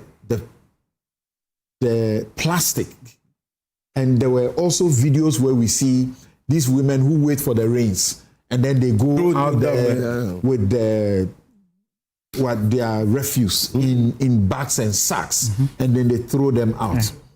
How much of that contributes to what we suffer? Maybe I should ask engineer about that. You want to say something? Yes. Okay, but I want to clarify something. Right. Desilting refers to removing sand and other materials. That is normally not, and those ones are as a result of water washing sand from outside into the drains and carrying it. That's one. Now the plastics and the other waste materials have a very serious effect, because whenever the water moves and it reaches a certain constriction, the flow is impeded, and then it spreads. So like what you see down there, if it's blocked, only a small amount can go at a certain time. So the rest will have to wait behind the bridge, and then spreads and causes flooding in that area. So it seriously impacts the way the water is evacuated through the channels. Listen, Nima. The reason I asked that question is that you hear the minority leader raise an issue, and you hear many other people. I've heard the Titus Glovers, very, very many people, particularly also in the NPP and beyond the NPP, raise the issue about the plastics and waste that is not being collected. And they are blaming it on the Zoom Lion sweeping contract, which has been terminated for almost 8 months or so. And so for all that long period, the waste, rubbish that they would have swept and collected has not been collected. And that this is a major part of this is what I was talking about. I think, is it the bus stop boys or something who did this? So, yes, I was asking... engineer. Yeah, engineer. What role does that play in all of this, the waste? It plays a very, very big role. So wherever waste is not collected, it finds its way into drainage channels. Some people come and dump it in the night. Otherwise, it stays on the edges, and when it rains, as water moves into the drains, it just naturally carries all of these things, and they tend to be lightweight. So it comes in. So it plays a very, very major role. Waste management is a critical component. So when I was mentioning the issues that have failed, you remember I mentioned that one.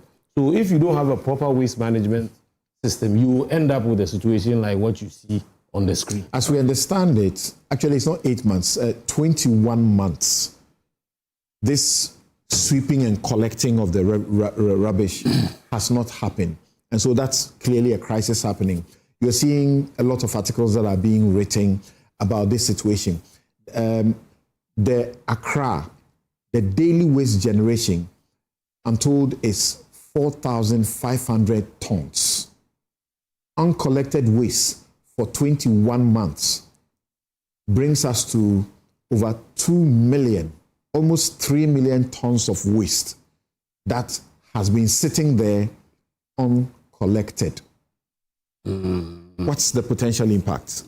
It's not as simple as that. It's not collected formally. All right. And what happens is that it compels families to find other ways of moving the. That's how come this Aboboya business is now thriving. So a lot of it is moved. Now the issue is that when they move it, where do they send it to? Correct. Because our landfills now, I don't know how many are operating. I really don't know if any is operating now. So they normally would find places which are not supervised, and they go and dump them. And other people have started actually charging them to give them spaces to put. So that is another very big problem on our hands, because there's a public health implication in all of this. So the waste management system, which is not working, is a huge problem that has to be tackled. At the same level of the flooding. What makes flooding more dangerous is the fact that flooding and death. It's as simple as that. Okay. So if you have a bad road and it's not well maintained, what will happen? It gives you discomfort, etc. But you can have the mouth to complain.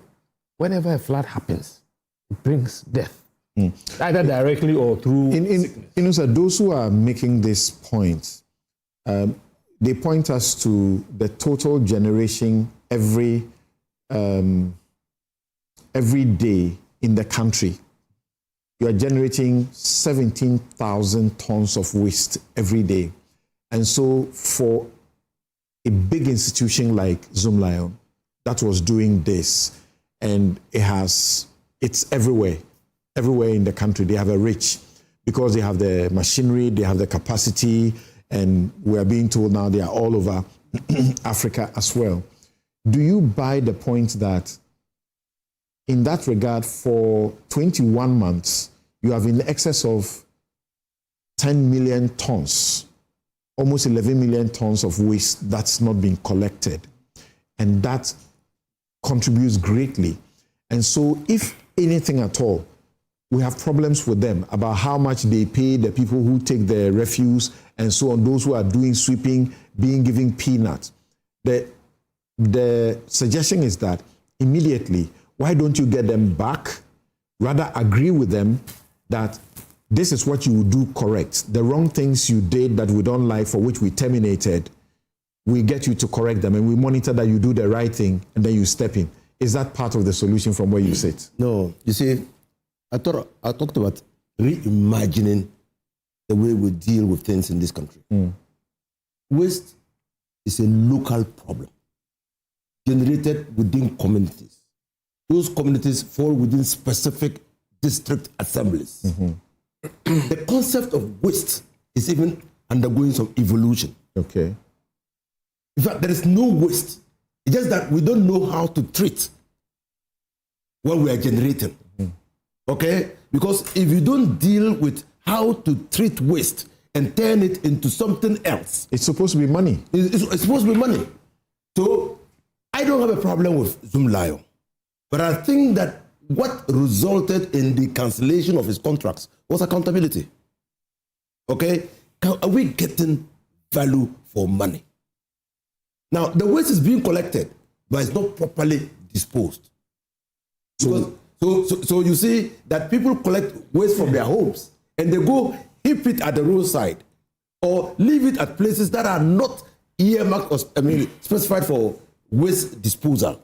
And that is our problem. So they collect waste, and then when it is about raining, the Aboboya, instead of going to the site to pay and dump, even though illegally, will dump it in the gutter. And that is so the question of accountability. They say this is an institution that has the history and the machinery and capacity. So you say it's about accountability. Yes. Ensure they are accountable. It's your job to ensure they are accountable. So I say that the proper body to ensure accountability is the district assembly. All right. The proper body, because then waste is generated within the assembly. All right. Dennis, it's said that in our country, we can clearly tell that our sanitation policy is Zoom Lion. In the absence of Zoom Lion, we don't have. Yeah. I mean, I don't think so. I think our sanitation policy is not bad. It's private sector, which is okay. We just don't have so many private sector players. I think we are being very unfair to Zoom Lion. We're very large extent. There are other players. In Greater Accra here, I can count over 50 other waste management companies. Oh yes, you were there in the assembly, in the, what do you call it, Ministry of what? Local government. There are 50 other waste management companies. It so happens that Zoom Lion is bigger. Yeah. So we are being very, very, very unfair to Zoom Lion. And when it comes to the waste management, it's very integrated. What we are discussing here is just one component of Zoom Lion's contract, not the entire thing. And that's why I feel, again, I would always point to the government. You don't abrogate a sanitation contract without having one in place. Because it is recurrent. It is every hour, every minute. So if you want to abrogate Zoom Lion's contract, you take your time. Make sure that you have alternatives in place. Because before you abrogate, I'll explain to you why. Most of the district assemblies that we thought would just abrogate Zoom Lion and they will take over, they don't have their systems in place. They don't have. In fact, sanitation is a decentralized function, like Honorable Minister is saying. However, it is mainly private sector driven all over the world. I agree, to get yes. the best out of it. Yes.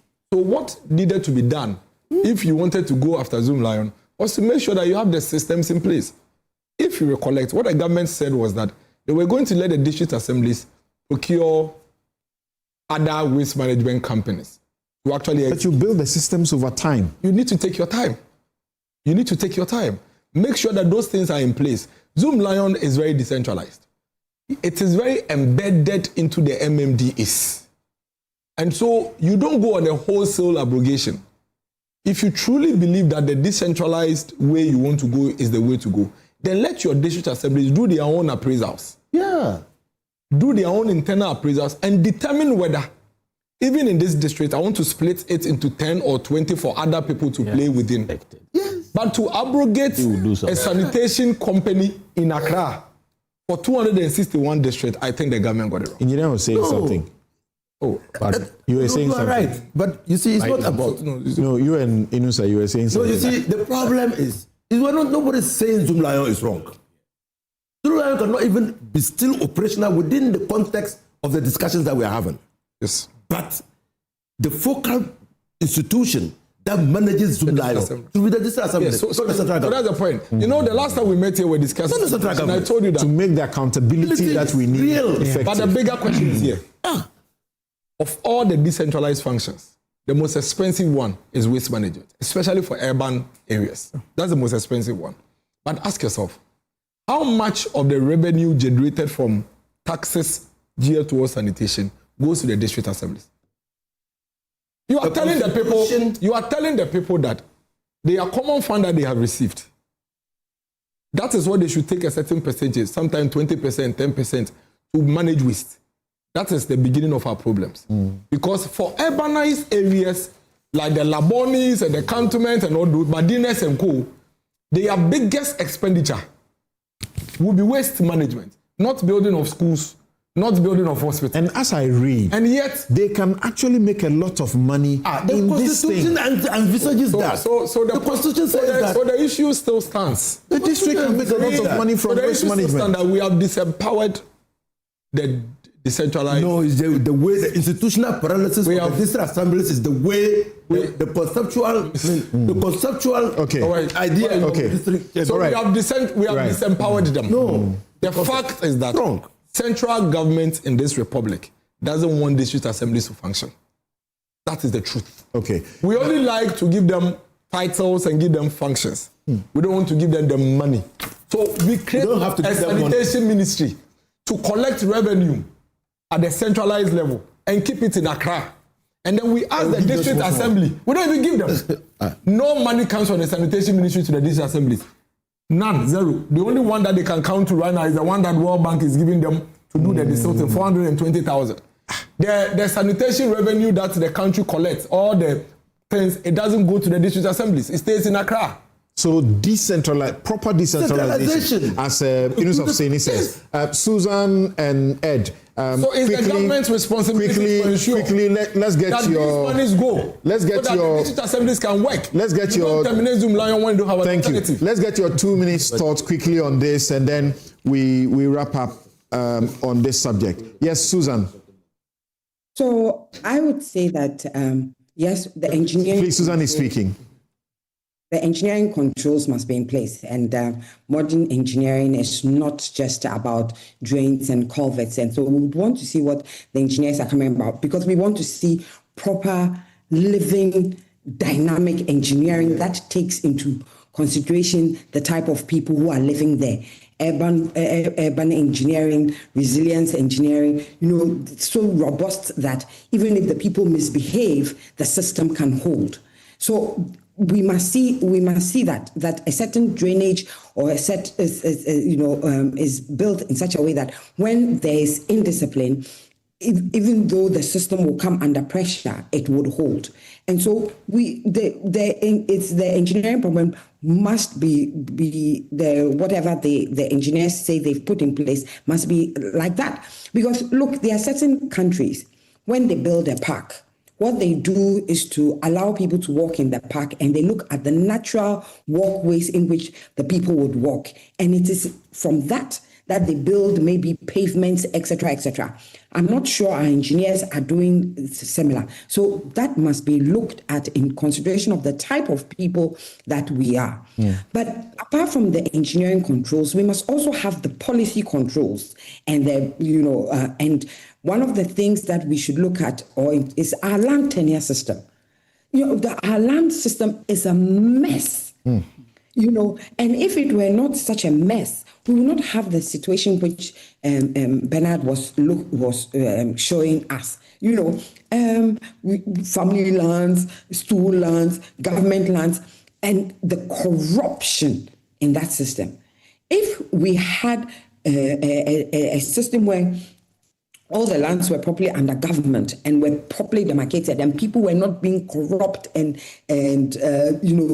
collecting all sorts of monies and whatever, and the chiefs selling the lands 10 times, people probably will not be building anyhowly. All right. So we must make sure that it is not just the engineering controls, but we are looking at the policy controls, the legal controls that people must adhere to, and people must be punished. So then of course, I think that Ed also spoke about it, that, we must map up, we must do a proper cost mapping, look at our disaster mapping. What are the early warning systems we can put into place that will ensure that, people will know ahead of time what has to be done and where they can let me hear Ed now.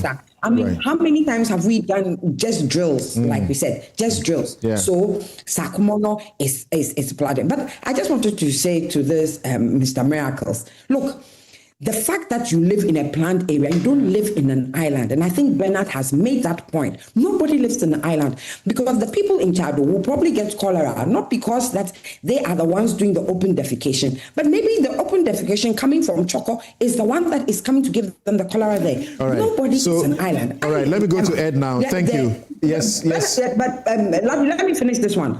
I live in Tema. When I was born in Tema, It was the TDC that was taking care of Tema, and you could see even little signs elsewhere so that if you threw rubbish on the floor, you'll be punished. Exactly. When TDC handed over to CMA, see the indiscipline that has come to Tema. Tema that is a planned city. Tema that was the pearl. That in any little was supposed to be Tema, like the example, the prototype of what we do. Anyway. Yes. All right. And So we've allowed the corruption and indiscipline to go on. So nobody should think that they lived in a planned area and in a whatever. It will not hit them. Let's we hear are all you. Connected. Ed, let's hear you in the next 2 minutes after having seen what Ben has shown. And you remember Ben's preliminary comment was that those who are doing the wrong must be punished, the officials. Samuel Lamte says, I'm watching Newsfile and I'm afraid we are in more flood disasters. We are in for more flood disasters. That's after watching what you did. The massive encroachment on wetlands by the rich is a contributory factor to our perennial floods in Accra. While at it, MMDCs have failed us all. Eddie K. Queno says a Chinese-owned cement factory is built on a Ramsar site with a building permit issued by the Gbawe-Weja Municipal Assembly during the NPP administration, all against the EPA and residents of Makati Hill and surrounding areas. K. Frimpong says the big question we should ask is, after the government cancelled Zoomlion contract, which waste company has government engaged to handle our waste? You may have whatever issues with the contract, but is there any waste company around with the same capacity as Zoomlion? Baba Chairman in Tamale says, oh, Amagana, after almost 70 years of independence, we're still battling with these avoidable floods. And in all this, President Mahama is engaged in the optics by jumping onto a copter and flying square pegs in round holes. All right. Yes, Ed. So if viewers watching today, they have to take three things from the conversations we've had. What I would say is that first and foremost, what we see with our urbanization is not really wrong. It's, as I said earlier, it's a symptom of our economic growth. So we would continue to see this. We need to accept that. That's the first thing. The second point I want to make is that managing this growth has to be done properly and holistically. And what we've not seen from everyone and all institutions is the management of this growth. We've seen in the videos which shown massive encroachment. The president is talking about relocation of the capital. That's a long-term thing. So we've seen the encroachment. But what's the guarantee that will not transplant the problem? Because like Susan just said, Tema was supposed to be like the prototype, the example that we use. Tema is now turning into a slum. So I think it would dovetail into my last point. Then the encroachment has to be dealt with. That's the issue of enforcement. We have to deal with it and restore the land. So we don't demolish and just leave foundation. We need to restore the land. The restoration is key. So if we have the willpower to do that, that will go a long way. And lastly, it is public education. So all of this is linked into public education. And we buy these lands in this wetland. They will be prone to flooding. That is a financial loss to the individual themselves. They will cause problems for other people. All of these have to be brought together in a nice way through public education. All right. And if I have to layer one more thing before I finish, all of these new homes in all of these areas, they should be insurable. We should not be able to insure them. The insurance industry together with government should come together and say, any building in this affected area should not be insured. Flooding, So we need to look at innovative ways. And Mr. Fuseni keeps coming back to reimagining things. And that is the tagline for my consultancy, reimagining your visions. And that's what we need to do. We need to rethink this problem and deal with it accordingly. Thank you very much. All right. Yamiola Yusuf says that the presentation by the guy from Garade got me thinking, this flooding is not ending anytime soon. We need attitudinal change. Ghanaians must wake up. Right. You have the last word. Okay. I think from this point, we need to get into action. One, the government must give a decree. All properties that are coming up close to the water bodies must stop. All development should be on hold till we have a special audit to tell which people have permits, what have been put in place, or measures that have been put in place to manage such drainage systems around. Two, our local plans must incorporate in them drainage plans. If you look at our local plans now, it looks like we have a drainage plan different from a local plan. But our local plan must have all these embedded in them. So that when I buy a piece of land and I come for permit and I'm going to build, I know I'm supposed to leave this margin and then build within a certain area. And then the last thing, we must enforce every law, not just one or two of them. Every law that was made for such things to be avoided, we must enforce them. Thank you. Not building and covering the whole land with concrete. Leave space for green. Look at green other solutions like. All right. Thank you. Thank you very much. And some of the senior citizens who watch this program, they are in great numbers. Senior citizens, you meet them everywhere, and they are glued to Newsfile, and they have feedback to give. One of them, Major Retired, I'll mention his full name, says that a major problem we face in Accra is where to dump garbage after collection. The landfills are full, and getting land for alternative landfill sites is difficult, if not impossible. The end result is the dumping of refuse in gutters, rivers, and streams by waste collectors with catastrophic consequences, such as what has befallen us. The way to go is to employ technology, convert the waste into electrical energy through incineration. The end product could serve useful purposes, such as fertilizers and material for bricklaying. Germany and China could be of assistance in this regard. So long as we have garbage disposal problems, we are bound to experience flooding. This is a matter that requires immediate action. Thank you very much, Major. A good number of you still have messages on this and the way forward, including that even the water that is coming and going waste could actually be harnessed for food security. And Chubwe Siako, who has been angry about the leadership situation, says that reimagine what? Do we have to reinvent the wheel? Go to Leicester, go to Manchester, go to London, go to Reading. Local authorities manage waste every single day. What at all is there to be reimagined? The difference is simple. Poor leadership in Ghana. Stop making excuses. Okay. Stop making excuses. All right. Correct. No. He's gotten it wrong. Yakubu Ibn Chambers says the African. Okay. Thank you. The African government is clandestinely stoking the xenophobic. You mean the South African government is stoking the xenophobic fire against the migrants in that country, and the world must rise up in defense. The flooding, the devastation is a consequence of our collective behavioral lapses coupled with political insincerity on the part of the politicians. Thank you for that message.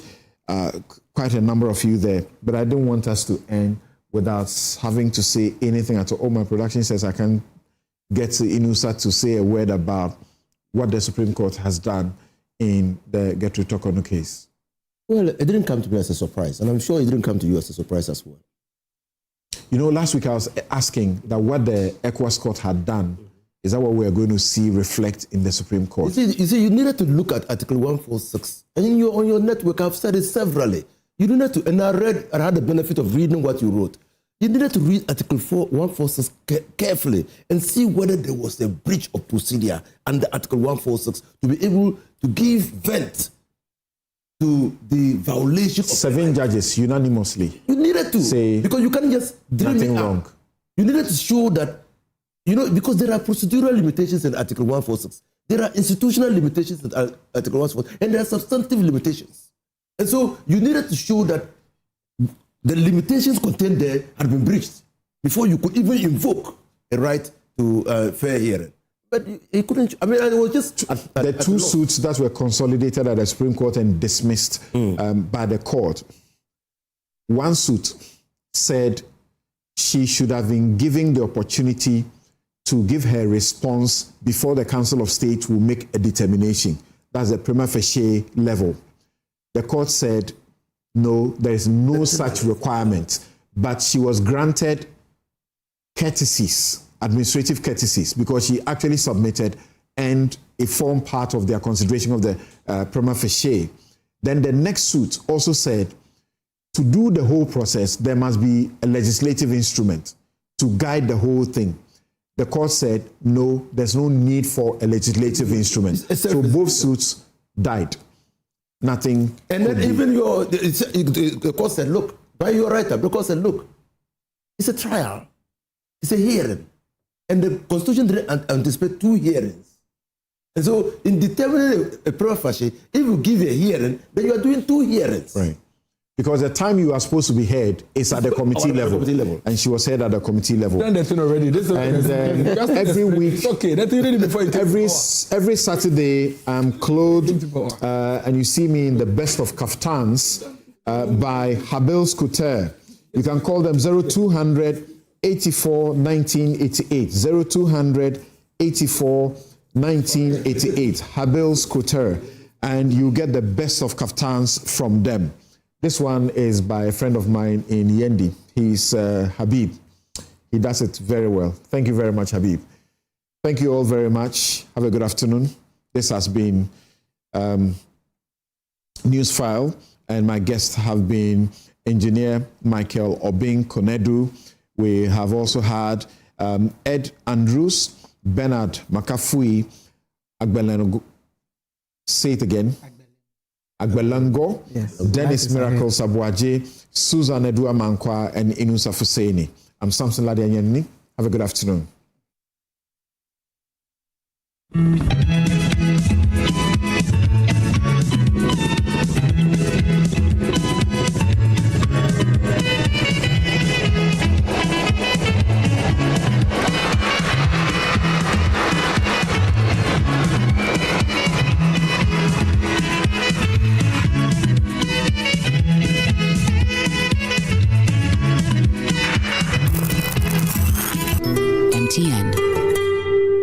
Bank of Africa, as strong as a group, as close as a partner. Where Duraplas goes, water flows. PS Industries has introduced a new roofing system known as ColorLink Plus.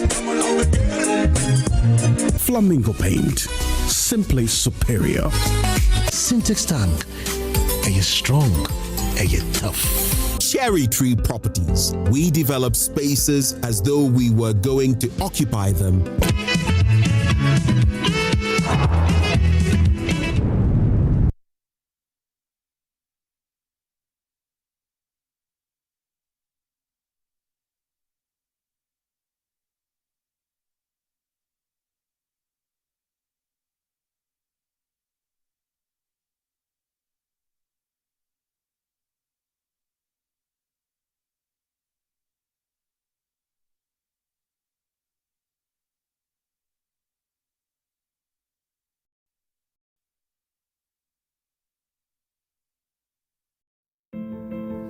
Discover Willow Lane.